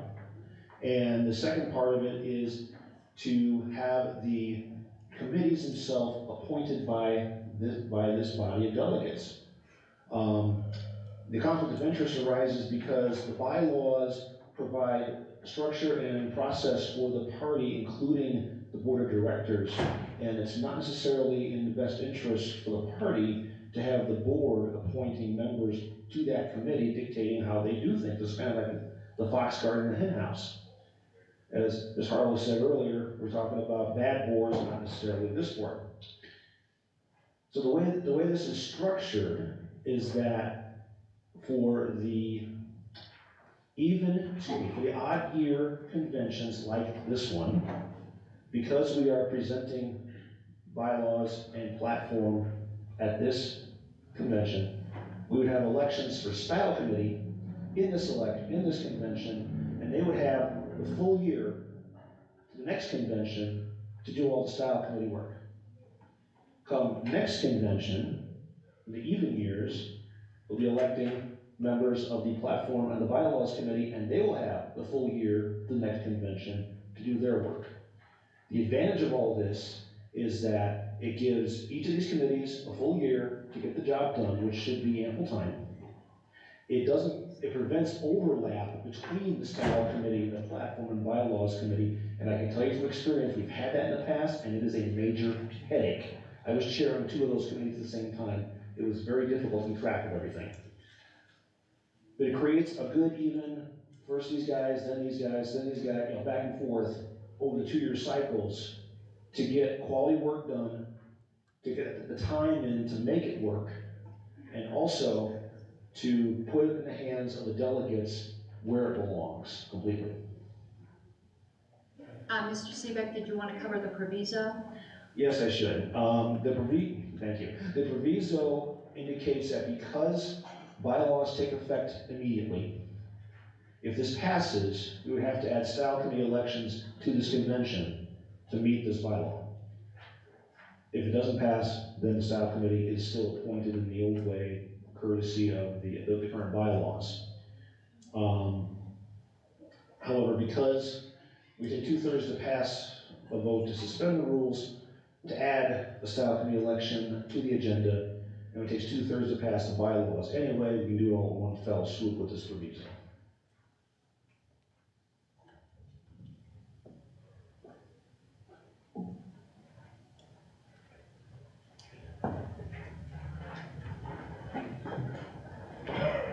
Microphone 2.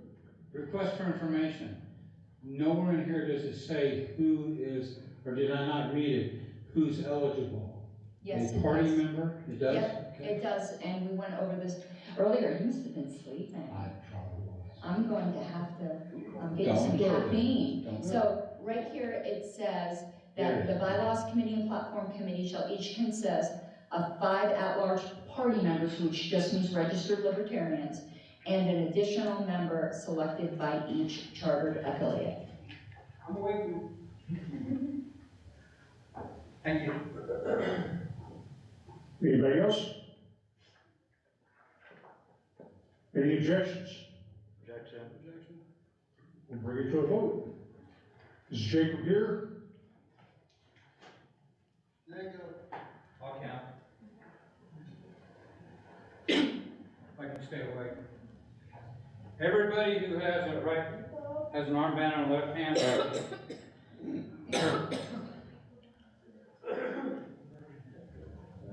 All those for, raise your hand, please, and put them down once you're counted.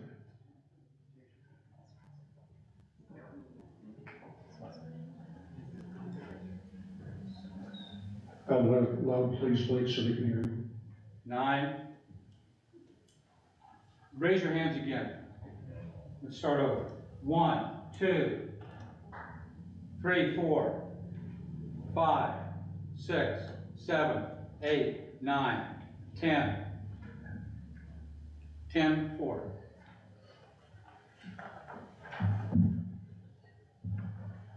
Okay, those against, please raise your hand. 1, 2, 3, 4, 5, 6, 7, 8, 9, 10, 11, 12, 13, 14, 15, 16, 17, 18, 19, 20, 21, 22, 23, 24, 25, 26, 27. Vote is 10-26, the motion fails. The 27 you said? Say again? I said 27, yes. Okay, moving on then to proposal 15.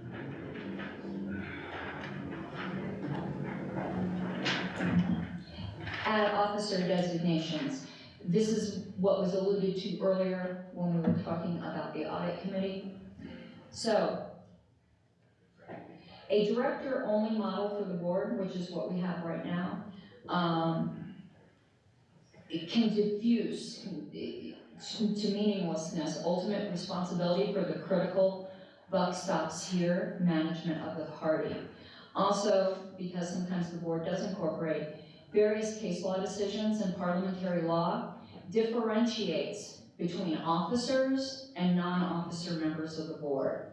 Also, it's desirable, because of their ultimate responsibility, to exclude officers from certain votes, such as voting for the audit committee. And I can tell you, as national secretary, I'm an officer, I don't get to vote for the audit committee.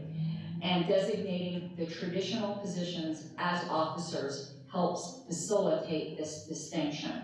So the motion is to add a new bylaw before Article 6, designating the traditional positions as officers, and further arranging listing of directors in Article 6, Section 1B, and Section 3 to start with chair, vice chair, secretary, and treasurer. Upon determination of insertion of a new article, the rest of the bylaws would be renumbered automatically. So article number to be announced, title, state party officers, and actually I think that I'm going to amend it myself before moving it. It doesn't need to say state party, it probably just needs to say party. We already defined the party as the state party. Party officers. The officers of the party shall be the chair, vice chair, secretary, and treasurer in that order of rank. The officers of the party shall also be party directors. That's the motion out of committee.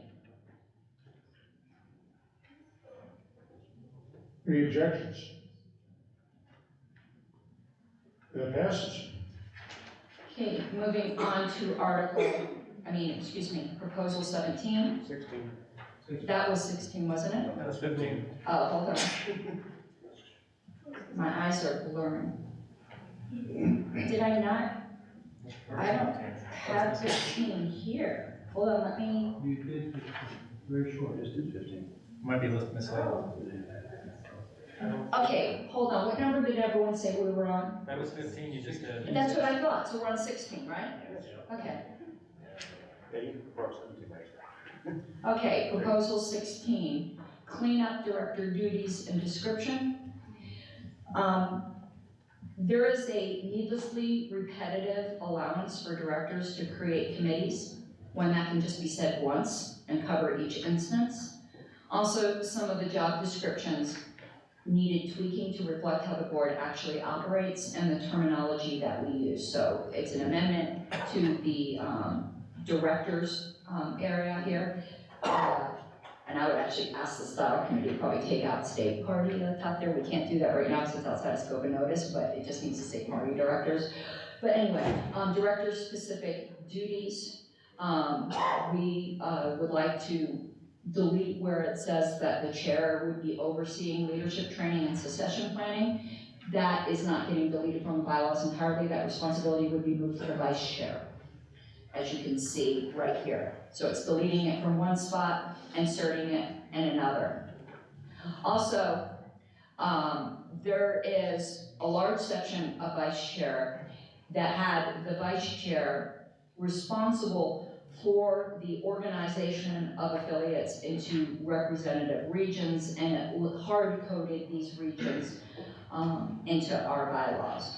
We've never had these regions in the state. We've never had enough affiliates to have regions. This was, when it was first put in, aspirational, hoping that we would grow into it. We have it, so it has a lot of language we really just don't need in our bylaws. But the other thing that the committee discussed, and it was not a unanimous decision of the committee, but the argument that the majority decided on the committee is that even if we did have the growth to organize into regions, we shouldn't be telling the counties what region, like what counties that they should have to be in a region with. Because we all know personalities come into play, and like in the example we gave here, I gave this person in debate, like the metro region. These counties have different needs. Douglas couldn't be any further different than Boulder. Our demographics are different. Douglas is primarily a red county, Boulder is primarily a blue county. It just doesn't make sense to hard code such divergent ones just because they happen to be in a region called metro. So if in the future we want to have regions, the county should be able to choose that for themselves and not have that hard coded into the bylaws. Now you'll see, at the end of each director, it would say, the blank director may establish and manage committees, including the appointment of any committee chairs to perform these functions. We deleted that from the end of these descriptions and put it in one spot. Each director, except for the officers, may establish and manage committees, including the appointment of any committee chairs to assist with their duties. So we don't have to say it 10 times, it's one and done. Let me see if there was anything else here. So we deleted that. Right here. I'm sorry? Membership. Membership. Hold on. Right there. Oh, sorry about that. Thank you, Mr. Seebeck. We added a duty to the membership director that the membership director shall recruit party members to become national party members. I'd like to explain this. Some people might think, why would it be the state membership directors? Why should we even care about national party members? There's only one reason that everyone in this room should care. You might love the LNC, you might hate the LNC. I've been in both poles of this emotion roller coaster. I absolutely despise the last LNC, but I still recruited my tail off to get national members for Colorado. Why? How do you get rid of an LNC you don't like? By going to the national convention and voting them out. How do you have the votes? By having delegates. How do you get delegates? By having national members. The reason why Colorado wants more national members, for years that you like the national party, is because you want the LNC to succeed, but on years you hate them, it's even more important because you want Colorado to have a bigger voice at national convention. We are a top 10 affiliate. I'd like us to be a top 5 affiliate. The way we become a top 5 affiliate, and we get a credentials committee chair as well. Right now, position. Right now, we're entitled to a platform committee appointment because we're a top 10 affiliate. We don't have national members. We don't have that. I'm from Colorado. I am the bylaws committee chair. That's a big honor for Colorado. It is for me personally, but it's a feather in Colorado's cap. And we get certain appointments, well, actually not bylaws, but anyway, I said, because I'm confusing with state. But these things, I was platform committee chair for 3 terms in a row. So we want Colorado to continue to be predominant and be the trendsetter nationally. The only way you have a voice in the national party is to have national members, even if you hate the LNC, even more so you can vote the bastards out. So that's why we added that there. And I have to tell you, in the past, when we were trying to get more national members, the membership director at the time, no names mentioned, said that's not my job. It doesn't say it in the bylaws. I would think we shouldn't have to say this in the bylaws, but because I heard that so much from a board that I didn't think was a great board, and bylaws are for boards that you don't particularly think are the greatest boards, though other people thought they were wonderful, there's always different opinions, that's what you need these bylaws for. Okay, next, under the secretary,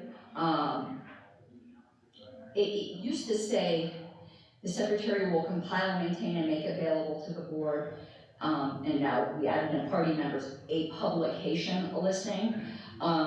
We want to delete a publication listing and put in the actual correct parliamentary term for this, which is a policy manual. I know that sounds complex. All a policy manual is a combination document of your board's standing rules and special rules of order. It's nothing new. It's just calling it by its proper terminology. The current board has standing rules and special rules of order, but because they're not codified into a certain document, nobody knows where they're at. I mean, they're on LPDA now, but when you have something, this is our policy manual, you publish it on the website, and it's easy to maintain. But it's not adding anything. It is, because we're already supposed to have a generic publication listing, whatever that means. Now it would just be codifying it into a policy manual. Again, we are a top 10 affiliate. We need to be professional. And proviso, this actually turned out not to be relevant, but because it's in your report, I want to explain why it's not relevant. It said if the prior proposal on officers isn't passed, certain language would be void. It was passed, so the proviso is not needed. So this is the motion coming out of the bylaws committee, Mr. Chair. Any discussion? Any objection? That carries. Okay, we are on to 17 now. Proposal 17, add miscellaneous additional director duties. The rationale is there's a balance between finding the need to put everything and the kitchen sink into the bylaws and putting in too little. The situation I described earlier is part of the reason for this, to not have people say, but the bylaws don't say I have to do that. Unfortunately, that's just, I think, human nature. And we have bylaws that are like 10,000 pages long because, you know, my retort at the time is the bylaws aren't telling you to breathe either, but you're breathing. But anyway, these are things that have been argued about in the past. To me, they're common sense, but apparently they need to be in the bylaws. So we want to add in a requirement that there should be written monthly reports to the board. Also, that the chair may assign additional duties reasonably within the scope of any director's area of responsibility. Yep, that was it in there to add those two things. That is the motion out of the committee, Mr. Chair. Microphone one. Yes, I move to amend striking the language, the chair may assign additional duties reasonably within the scope of any director's area of responsibility. Second.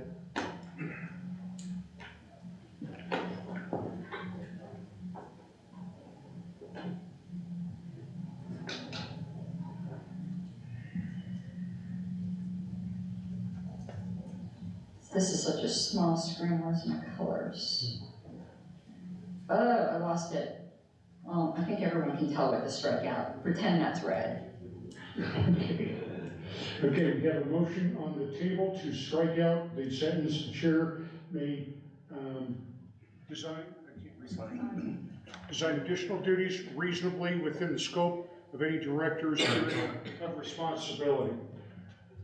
Right now, we're going to put this to a vote unless there's, actually, I'll say you said. Point of order, does the maker of the motion wish to speak to it? Would you like to speak to your motion? Thank you. I don't think it's necessary. Okay, Blake, did you have something to say? I'm gonna count. You're going to count? Okay. Well, a count won't be needed on an amendment. That's right, it's usually.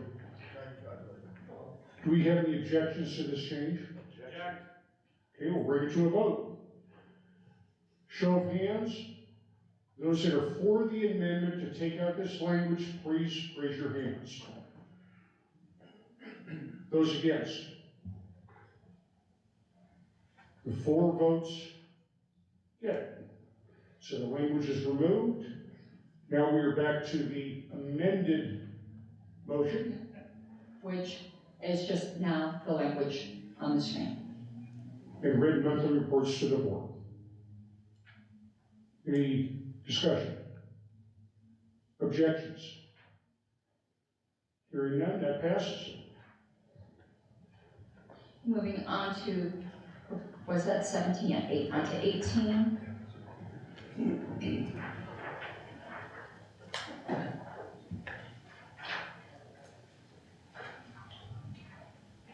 Add clarifying language for board turnover. So as you can tell, we are living with the ghosts of controversies in other affiliates. The circumstances surrounding the 2021 situation of the Libertarian Party of New Hampshire and the Libertarian National Committee compelled a review of our bylaws in areas that were at controversy at the national level, specifically regarding suspension of directors and chair secession. I realize the way this is worded, it makes it sound like we're just talking about the controversy that existed between the LPNH and LNC. That's not just it. It's also the controversy that existed between myself and the LNC with my suspension being overturned or voided at convention because they refused to give me due process. Firmly convinced that the bylaws required it. The National Judicial Committee didn't agree, so it compelled a review of our bylaws. Let me tell you, our bylaws as they stand right now do not require due process for our board, which means that a board member can be removed by a simple vote of the board. That's not right. If someone you elect at convention gets elected, they should be entitled to due process. They should have a hearing, they should be able to defend themselves, and you guys should be able to see this happening, rather than, as what happened with the LNC, either a whistleblower or just a minority voice that happened to be a real pain in the ass, because 2/3 of the people would rather that minority voice not be there, that they just get removed. That was a miscarriage, and we don't want that to happen in Colorado. So our motion is to amend bylaws article 7.3 subsection L as noted. Right now, it says that any director may be suspended, and goes on to say how they can be suspended. And it also talks about how a director who's absent from 2 consecutive meetings that's very similar, that wasn't controversial, but we wanted to rewrite this to have it in 2 separate articles rather than combining something much more serious. So we want to strike that first paragraph and instead insert in, any director absent without prior notice from 2 consecutive regular board meetings shall have considered to have resigned from the position. That's not different than it is now. Here is what is new. All director deaths or resignations shall cause their positions to be considered vacant. No zombie board directors, sorry. If the chair resigns, dies, or is suspended, the vice chair shall be acting chair until a chair is appointed, reinstated, or elected as applicable. And then a new paragraph. A director may be suspended only for cause after an investigation by an independent committee by a 2/3 vote of the current board, excluding the director subject to the vote after a disciplinary hearing. If an appeal is made to the Judicial Committee and the Judicial Committee upholds the suspension, or if an appeal is not made to the Judicial Committee, the position shall be considered to be vacant. Members suspended from the board and not reinstated are ineligible for appointment to the board to fill a vacancy. Director positions under suspension are not considered to be vacant. No director shall be appointed to nor serve on the investigative committee. And G, the board, by a 2/3 vote, may appoint members to fill any director vacancies. Those appointed directors shall serve until the next annual convention, subject to the conditions of this article. That hasn't changed, it's just we were reorganizing things around. The major change is F here, which gives due process rights to the board before the rest of the board can remove them. That's the motion coming out of them. Any discussion? Come on up to the mics. Right now we have somebody at mic 2. Yeah, speaking in favor of this, when we looked through this in the committee, we took a look at what had happened in past controversies, as well as an examination of various bylaws across the country, including the national bylaws when we looked at this. Some points to make is number E, where we say that the vice chair shall be acting chair until an appointment is made. That was put in there very specifically to make it crystal clear about the ascension of this vice chair versus the chair, or when that happens. That also came out of the LLC controversy. As far as F goes, adding the information for cause and all the details in there, part of the problem with the national bylaws is that it's very badly worded in how they determine when an LNC member is under suspension, whether their office is considered vacant or not. This language was very specifically written to make that crystal clear here, that while they are under suspension, the office is not vacant, and it only becomes vacant if there is no appeal made or if the suspension is upheld on appeal to the Judicial Committee. Is there anybody here that would like to speak against this motion? Go ahead, Mike Bone. Yes, section G, it says the board by a 2/3 vote may appoint members to fill any director vacancies. Should that be sustaining members? To answer the question, to be absolutely precise, it should. I would think that would be a conforming amendment, Mr. Chair. I believe it would. Would you like to make a motion to add that language? Yes, I would move to add the word sustaining between appoint and members on paragraph G. I just wrote it in all caps to make it obvious. I second this motion. Okay.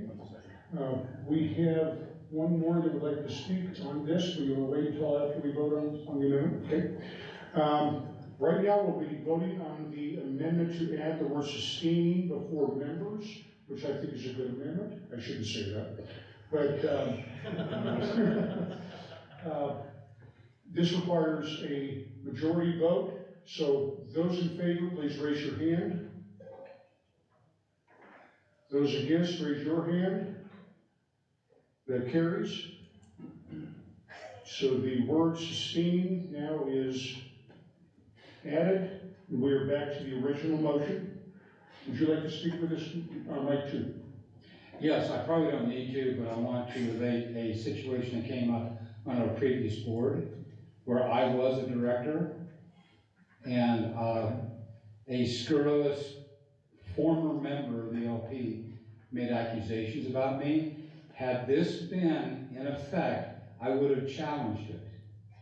But I didn't want to cause any issues, so I didn't challenge it. So thank you for putting this in. I support the amendment or the bylaw, and I think it's a good deal. Thank you, Mr. Hoover. Anybody else wish to speak? Any objections? Hearing none, this passes. And just if I only highlighted that to remind me later that that was added when I go to give a copy of everything that passed to the secretary. Okay, we are on to proposal 19.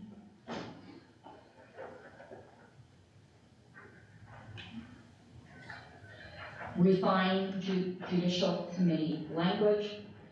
If you remember, the Judicial Committee was recently added to our bylaws.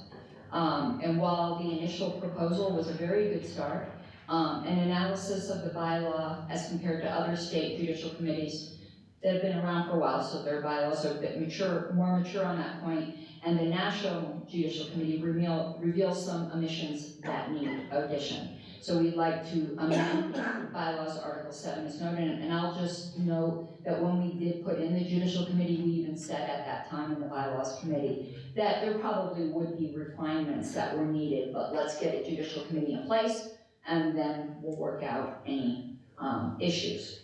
So,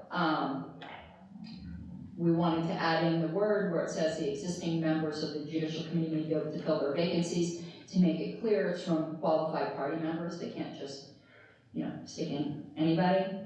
And then also the issue, what if the entire Judicial Committee resigns and there's nobody to fill their own vacancies? Since the elections aren't until, I forgot, is it odd conventions? Yeah, because we're electing the JC this year, yes, so it's odd conventions.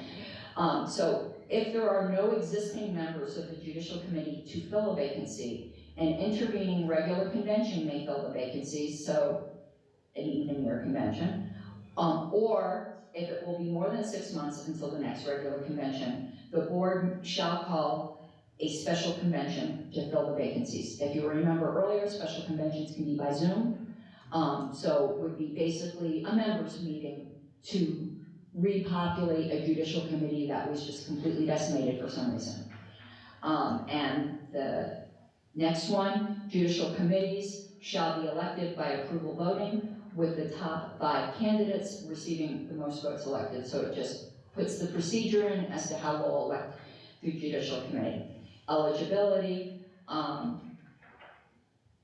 it used to say state board, but members of the board of directors and the audit committee shall be ineligible to serve on the judicial committee. I think this board party member had already been added in, that should be in purple, that shouldn't have been in blue. That was a component change earlier. Same thing here, you know when that Word document was giving you the demon? I think this happened because challenges to membership status we've already passed. That is correct, it has been. Yeah, Yes, it was a demon. Yeah, so here's the ones that are actually the additions. So it says suspension or other disciplinary actions. We're adding by the board to make it clear that it isn't by county affiliates or any, this is for the state board. Disaffiliation of chartered affiliates by the board. Appeals of board decisions pertaining to items of business. That comes out of a resolution of last convention. I'm not going to get into controversies past, but somebody tried to appeal to the JC for something they determined they didn't have jurisdiction over. We just wanted to make this very clear in the bylaws and to conform to the resolution that was passed last convention. And challenges to resolutions or platform planks made at convention by delegates. Because the way it was worded now, like, there could be a challenge to the platform plank, like, it just wasn't clear enough. This makes it very similar to the National Party. And also, it makes it clear that the judicial committee shall have appellate jurisdiction only, meaning they review decisions, and no original jurisdiction. I'm sorry, that's a little bit of legal language, but people familiar with legal language will understand. The judicial committee may hear appeals regarding affiliate actions, provided such appeals are authorized in the affiliate's bylaws. So if the affiliate itself decides it would like to make use of the state JC can hear their case. If the affiliate bylaws do not, then the state JC stays out of the county affiliate's business. The judicial committee may, in its proceedings, determine findings of both facts and procedures. Then, under appeals, only suspended or disciplined members may appeal their suspension or discipline, so someone can't appeal on someone else's behalf. And then adjudicating cases, wanted to add this language, with the exception of disputes over membership status, which will affect delegate voting status at any state convention, which will be decided during the credentialing process. So it's saying everything gets resolved within 60 days, except for these things that require an immediate decision. In the event the judicial committee cannot make a prompt decision regarding challenges to membership status, the question will be put to the delegates. Would a majority vote resolving membership status in favor of the disputed member? That party member should be in purple, all of those, this is the demon. And then verdicts, just changing that title. And adding the last section, final appeal. Any verdict may be appealed to the delegates at the next regular convention or special convention. So you guys ultimately can overrule the judicial committee. Such an appeal must be presented by not less than 20 members. The burden of proof of presenting a preponderance of evidence is upon the members who make the appeal to the delegates. Prior notice is required. Delegates may overturn a verdict on appeal by is that 3/4? Yeah, 3/4 vote. If the delegates by a majority vote refuse to hear the appeal, then the verdict of the judicial committee is final. This is another one without objection of the convention. I would like to allow Mr. Seebeck to walk through and provide further explanation as this is his proposal. Do we have any objections to having Mr. Seebeck speak on this? Hearing none, go ahead, Mr. Seebeck. Okay, first things first, a little shout out to Mr. Vadney for the original JC proposal, which laid the foundation for this. Okay, to walk through this, this was developed, so we took a walk through the various JCs, both national and other states, looked at what was good, what was bad, what was missing, and started to develop this proposal. There were concerns. No existing members of the JC to fill the vacancy was a direct consequence of one of the national conventions, I believe it was 2016, where we did not elect a judicial committee. So we had to figure out a way, well, what happens if something weird happens to address that? And that's how that was developed. The approval voting, we had to pick a way to do it.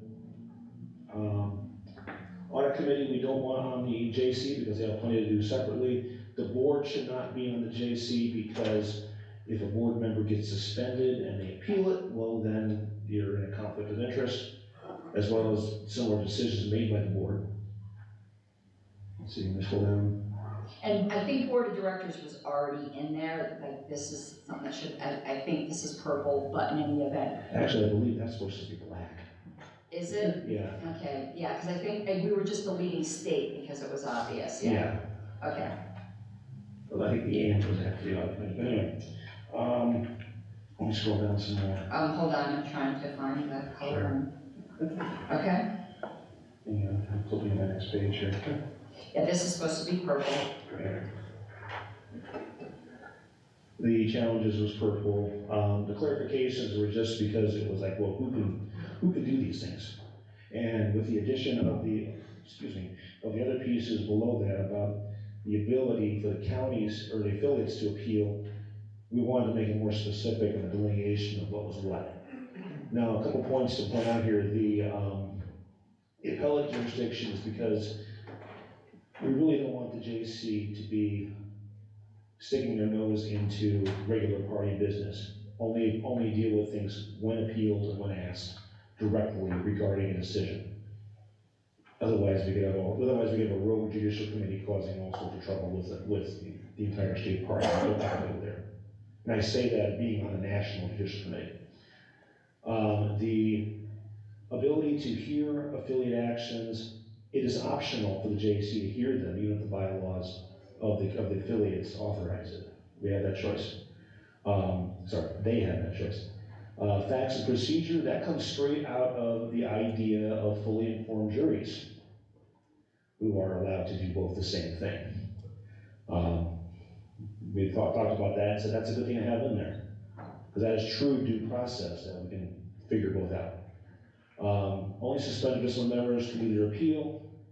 Ms. Arnold's covered that clean. Only former officers of disability affiliate. Again, that was kind of mentioned with the disaffiliation in a previous proposal.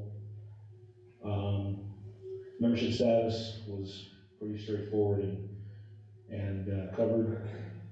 These are supposed to be purple. Yep. That's the title. The final verdict thing, okay. This is in here because we had a case when I was in California back in 2010 where a member was suspended. He appealed it to the Judicial Committee. That Judicial Committee for California ignored their own rules, went rogue, and reinstated the member. The subsequent state convention, the whole convention, 100 plus people, went into full executive session to debate overturning the Judicial Committee verdict. And it failed, but the memory of that is what inspired this final say by the delegates. The JEDCOM is elected by the delegates. The delegates have a final check on their actions. Now, I want to point one thing out here that wasn't mentioned. I was in Alabama at their state convention this past week. This proposal, with some minor tweaks for Alabama's structure, was passed and put into play for the state party of Alabama unanimously. So they think there's something good here, and I hope you guys do too.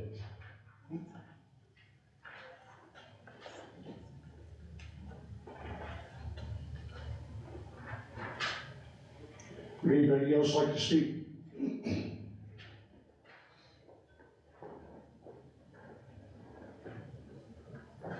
Microphone one.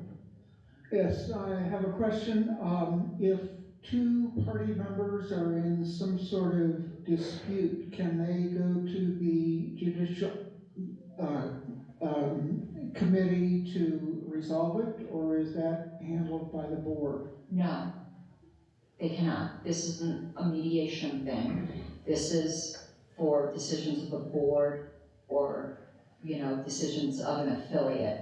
This isn't umpire between. Can you imagine? That's just all I can say. We do not want the judicial committee involved in every argument that libertarians get into. I was like, nobody's gonna run for the JC at this convention if they were gonna have to be the cat herder between.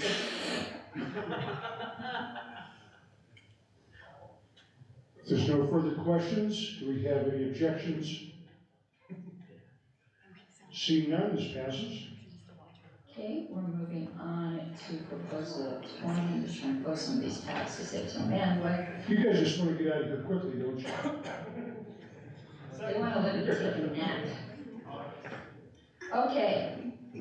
Proposal 20, change time calculations from months to days.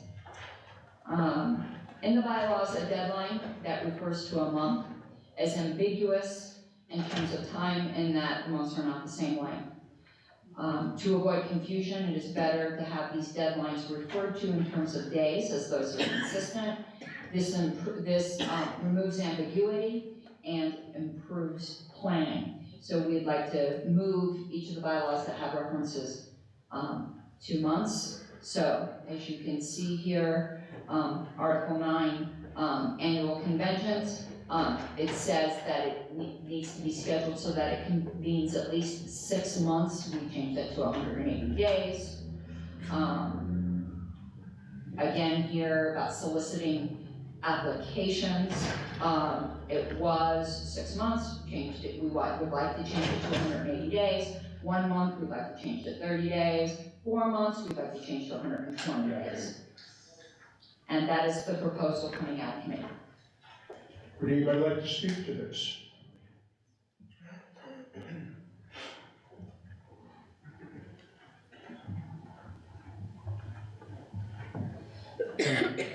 Microphone 2.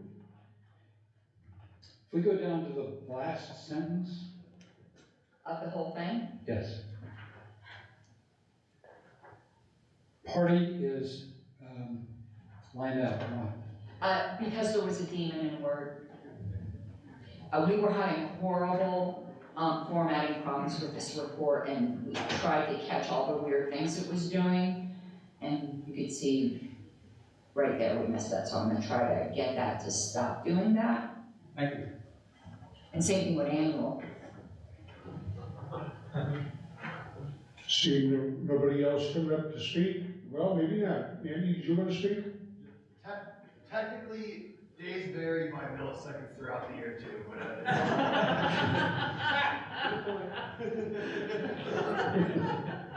All right. Do we have any objections? Hearing none, this passes. Okay, we will be moving on to proposal 21.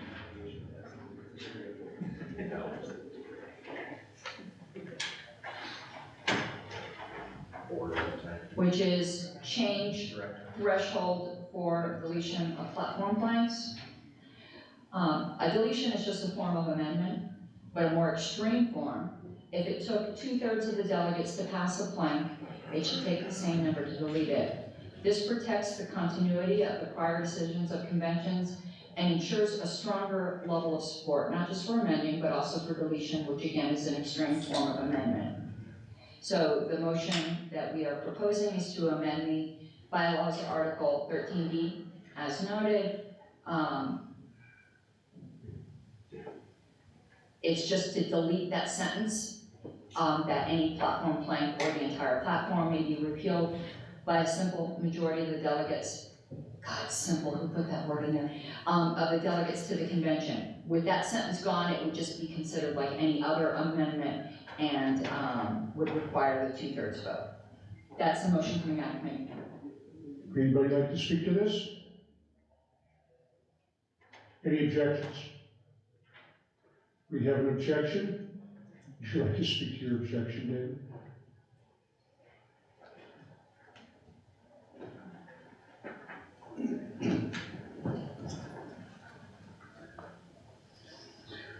If we have views which change over time, it's going to be very difficult to reflect those changes in our platform. So I think perhaps we need to leave this the way it is and do a simple majority. Please don't use the word simple before majority, I'm gonna have a twitch. Okay. All right. Anybody else? Well, we obviously have one objection. And I would like to use my prerogative to speak to that. If our views have changed, then you should be able to get 2/3. We got 2/3 to pass it. What you don't want is dilution, or maybe some people who are, they might be perhaps newer, or there could be the beginnings of some kind of more not libertarianish view takeover or changing, and we should protect our platform. The Colorado platform is really good. I'm not just saying that because I wrote most of it. No, maybe I am though. And if you all know the process we used to write it is we went through every single state's platform and pillaged all the best parts. So we certainly stand on the shoulder of giants. If there's an ideological shift in the party, it should be an actual ideological shift in the party, not of barely a majority. If it took 2/3 to say we believe this, it should take 2/3 to say we no longer believe it. Mr. Chair, point of information. Go ahead. Do we really want to have another Colorado Springs massacre? No. I don't think so. That actually was a good thing at that time, but we would have passed that with 2/3.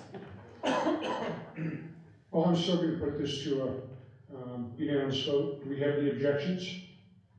Yeah, there was an objection. Point of order, there was an objection. There was an objection, but he could have changed his mind. Would you like to speak, Blake? No. Okay, then we will bring it to a vote. Those in favor of the amendment as written, please raise your hands.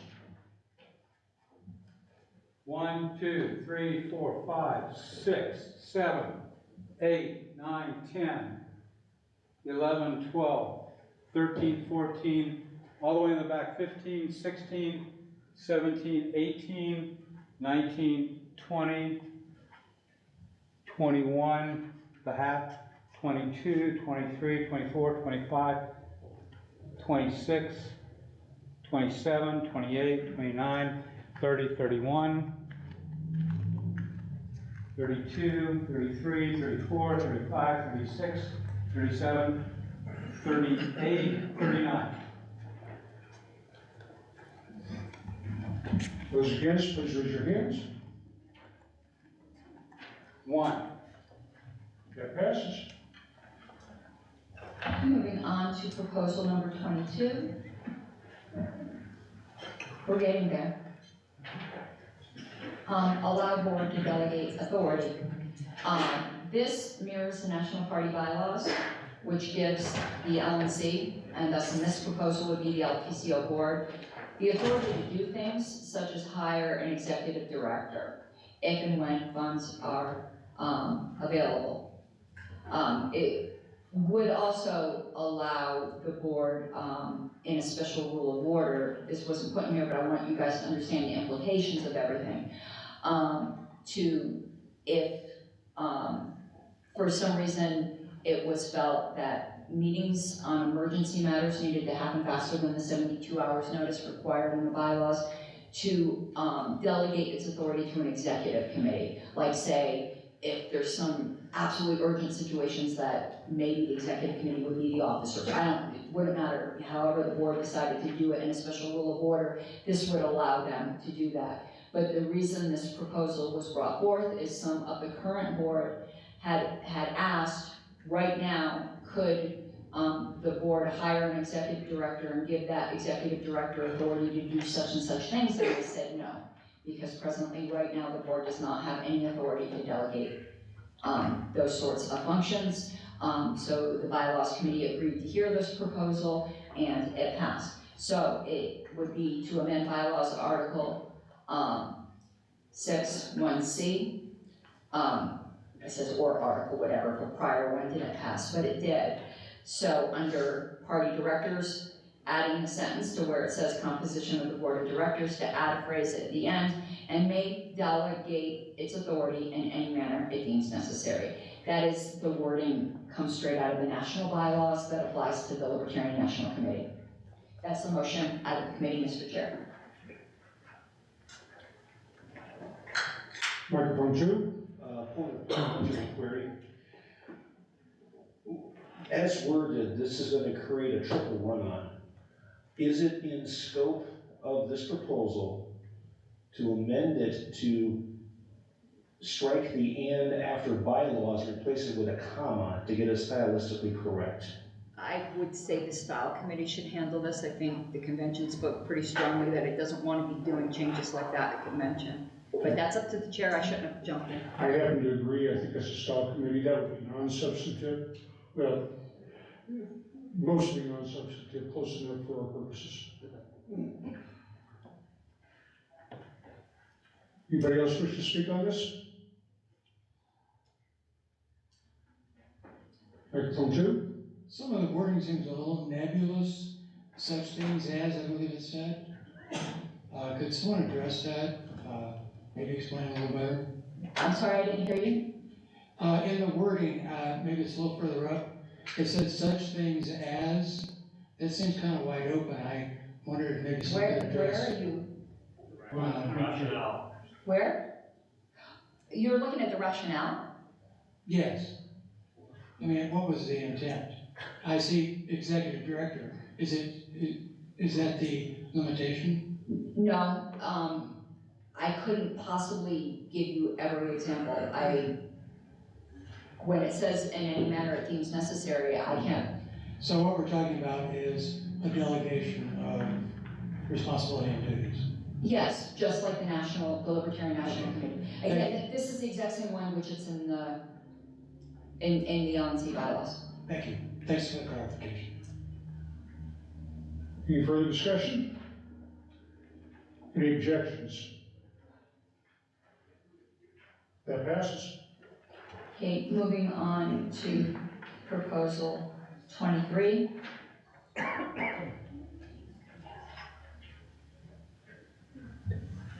Which is a compiler's resolution. The rationale of the committee was, this keeps moving on me. When researching or discussing bylaws contents, the sections or paragraphs context is dependent upon its location within the document. In other words, one has to scroll up in order to identify and convey the precise location of the bylaws material in question. This proposal would expand the document numbering to include the complete path. And there's like an example given here. So the motion is to direct the party secretary or their designee to include the complete path of each bylaws provision when preparing the 2023 document containing the items amended in this convention. And a sample is given here. So Article X, sample bylaw title. Section X.1, sample bylaw section. And then underneath it, X.1 subsection A, where our bylaws would currently just say Article X, Section 1, and then A. So you wouldn't repeat the path that it goes down in each one. So the motion is to reformat the bylaws so that it contains the complete path. That is the motion coming out of committee, Mr. Chair. Microphone 2. Yeah, speaking against this, the current format of the bylaws is consistent with other bylaws taken throughout the national party and other states as well. It's also consistent with how laws are structured both within this state and at the federal level. To restructure these in this format would add clutter and hinder readability of the entire bylaws. Yeah, you may need to scroll up and down a little bit, but in this digital age, that's not that big of a deal. Microphone one. John Jersman. I'm the one that brought this one up. And you're right, it's more cluttered when you're reading it through, and you don't need it when you're just reading through the bylaws in order. The problem is when you have, a fairly large section, and you want to, and you're bringing up a point at a meeting or something, you want to argue about a point or some such thing. In order to describe what actual subsection you're talking about, you have to know the whole path. So you have to now scroll back through this whole thing.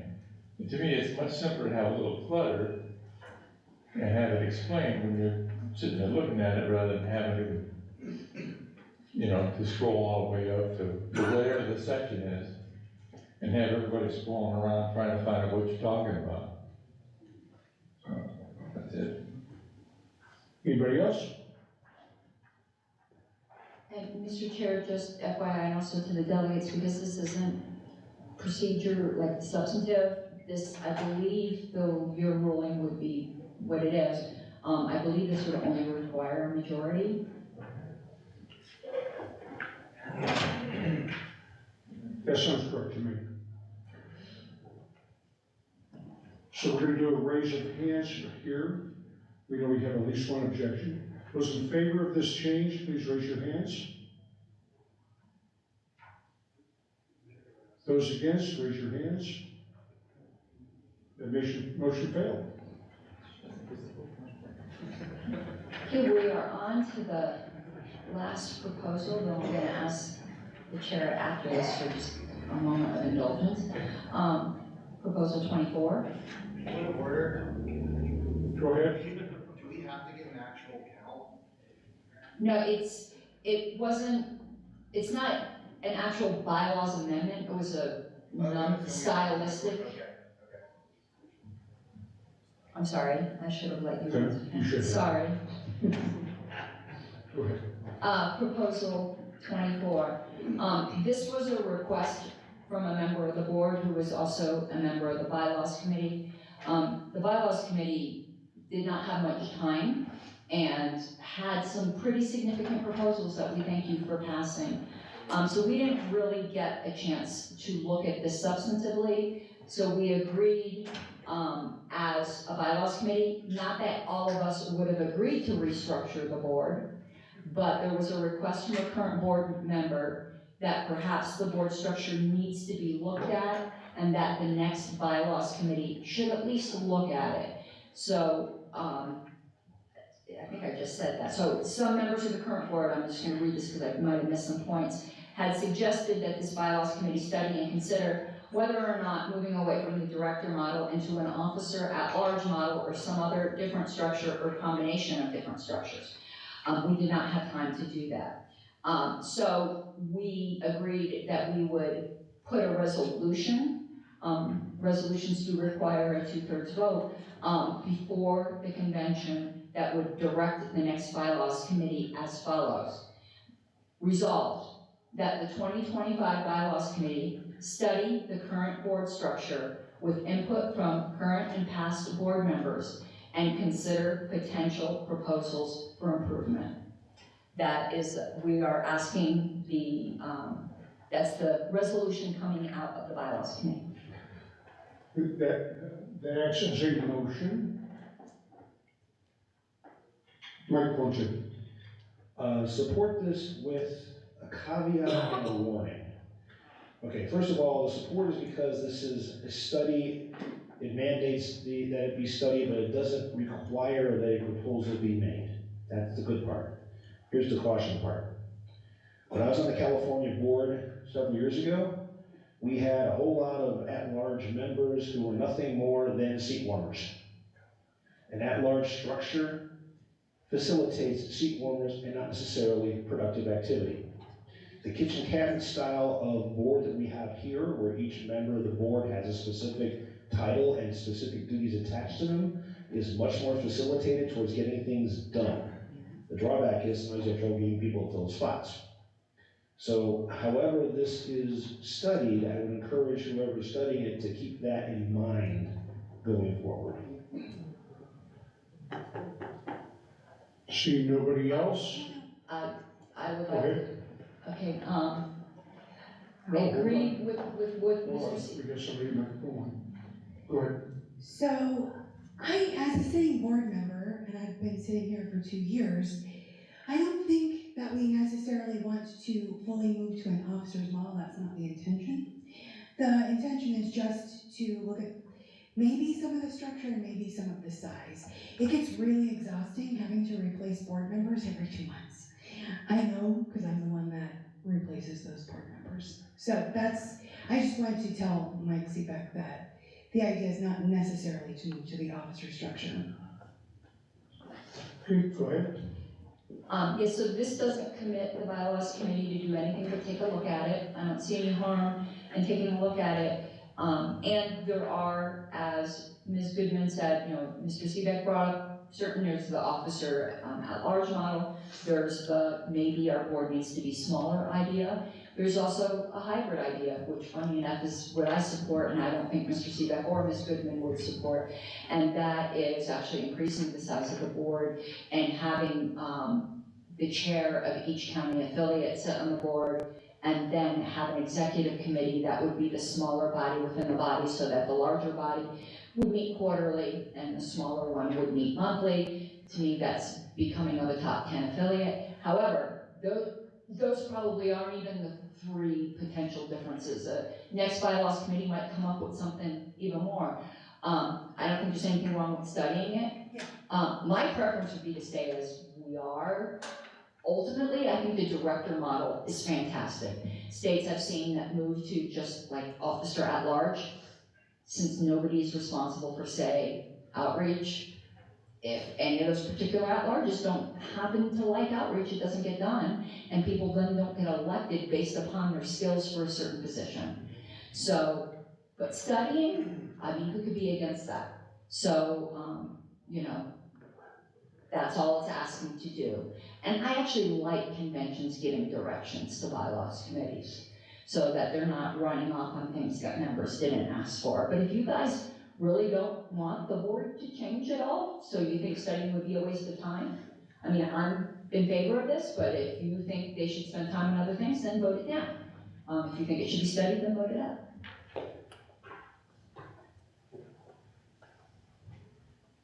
What we're voting on now is a resolution that acts as a motion, just to direct the 2025 Bylaws Committee to study the current board structure and make proposals to the delegates if they feel it is necessary. Is anybody in favor for this? If you are, raise your hands. Should have been counted, but those against, raise your hands. That clearly passes by more than 2/3. And I had asked your indulgence, this is the last proposal, but wanted to express extreme gratefulness for how smoothly this went. And we made some significant improvements on our bylaws that don't be surprised when you see this being replicated throughout the country, to protect some affiliates for some of the funny business that's been going on. And I do thank you guys that moved toward a due structure. I think that is going to bring accountability into keeping the integrity of the libertarian movement. The last thing though, before I leave the stage, is we did talk about the importance of national party memberships. If you like this LNC, you want Colorado to have delegates to either re-elect or elect more people like it. If you hate this LNC, then you want to vote the bastards out, and I'm one of the bastards. Whatever it is, we need national party members to do that. I know a couple people signed up today. We are slipping in the ranks, to be honest with you. We might not be a top 10 affiliate after long. I challenge every single person in here today who is not a national party member. It's only $25. If you literally can't afford it, I will sponsor one person. And I ask other people in here who can afford to sponsor one person to sponsor a person who can't afford it. There's another here. I challenge every single person in here. We do not lock the doors. No, just joking. It's libertarian. Nobody should leave this room today or tomorrow. Are we being detained? Who is not a National Party member. I'm going to put you on the spot. Who's not a National Party member in this room? If you literally can't afford to, please come see Blake or I, because we will buy you a National Party membership. If you can afford to, please go to lp.org/join. You know, obviously can't make you, but it means so much to Colorado. And I encourage each affiliate meeting from here till our delegate allocation cutoff date of October 31st. Each meeting you go to, if you can afford to sponsor somebody, please do, and challenge everyone in that room the same challenge I made here. Now, for those of you who are more blessed, remember, you are automatically a sustaining member of Colorado if you're a lifetime member of the party. I have a bag of pins. I was really optimistic. I'm going to several conventions, but still, it'd be funny if I could get rid of them all at Colorado. If you happen to be blessed, you can become a lifetime member of the National Party for $1,500. That doesn't have to be in one payment. It can be over the course of 12 months. It's $125 a month if you do it that way. And if anyone here who's already a $25 member that would like to become a life member, or someone who's not a member that would like to become a life member, it would be my absolute honor to pin you. It's kind of like a tradition in the party. Just come and see me. I'm not going to put anyone on the spot. But it also will pay your dues for Colorado for the next year that we still would, like your $25. So thank you very much, and it was my honor to serve as Bylaws Committee Chair.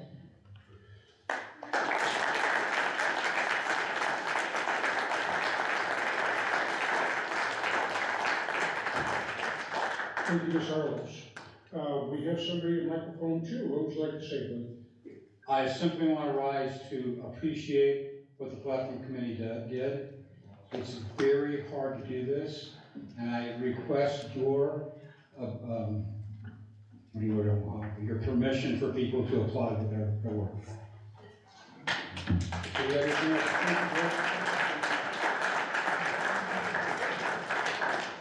As you guys know, all of the committees they're somewhat arduous, they're tedious, they require a commitment of time, but the benefits greatly outfavor the slight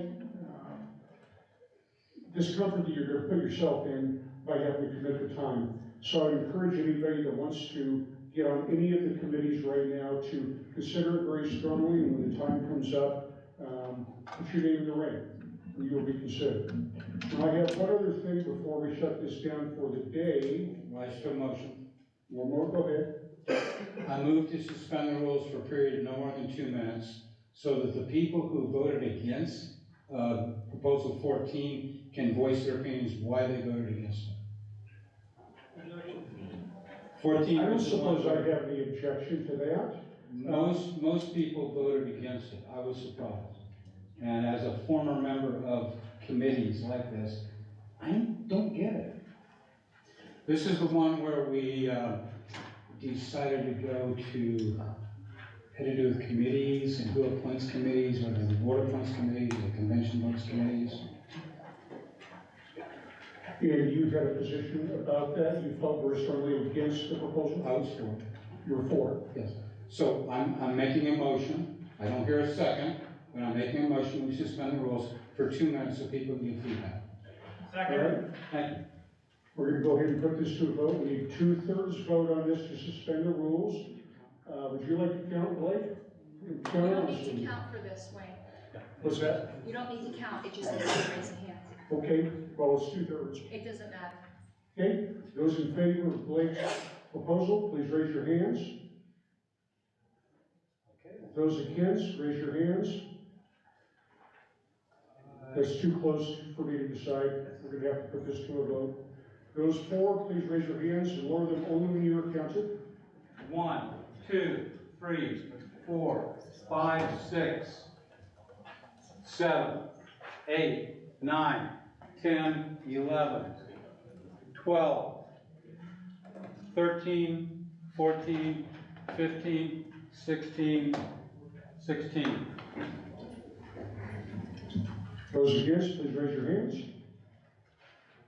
1, 2, 3, 4, 5, 6, 7, 8, 9, 10, 11, 12, 13, 14, 15, 16, 17, 18, 19, 20, 21. That needed a 2/3 vote. It did not make it, so that fails. Mr. Chair. Mr. Seebeck? According to our schedule, we are slated for a break at 3:10, I believe it is. What time right now?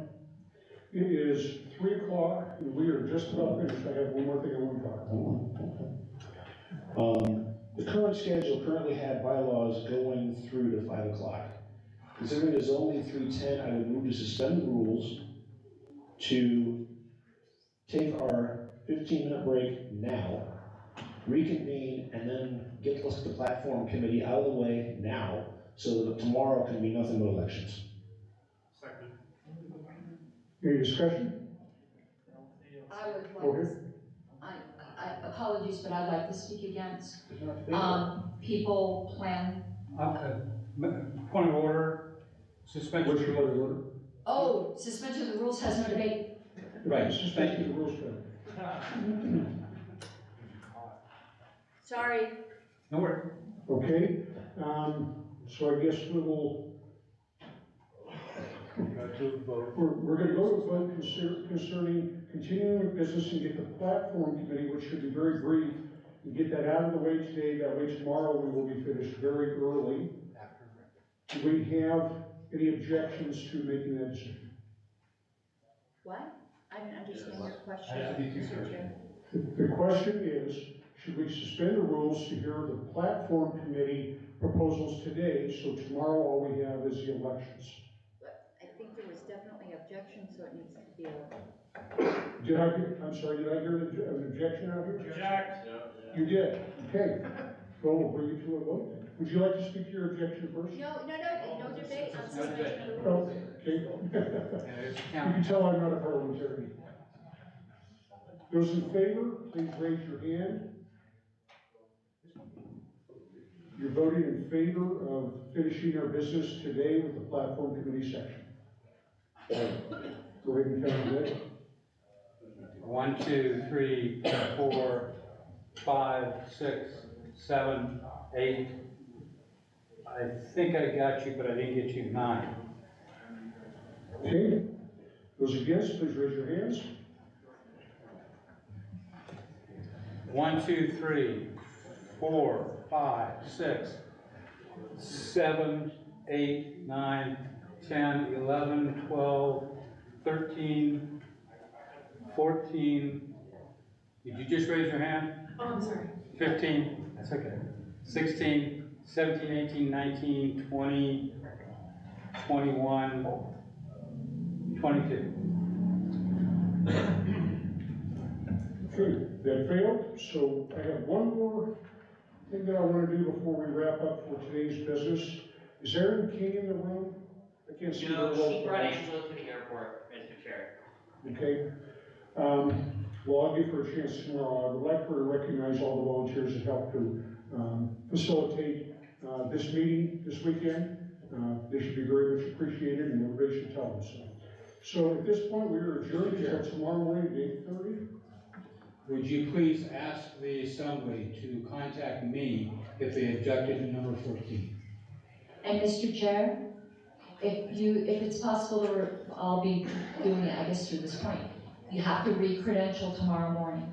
So get here early enough, you're considered checked out at adjournment today, so that we don't have quorum problems tomorrow. So you do need to go back to the credentialing desk when you get here tomorrow if you're coming back. I think everybody heard you. But I addressed you, not the assembly. Adjourned until 8:30 tomorrow.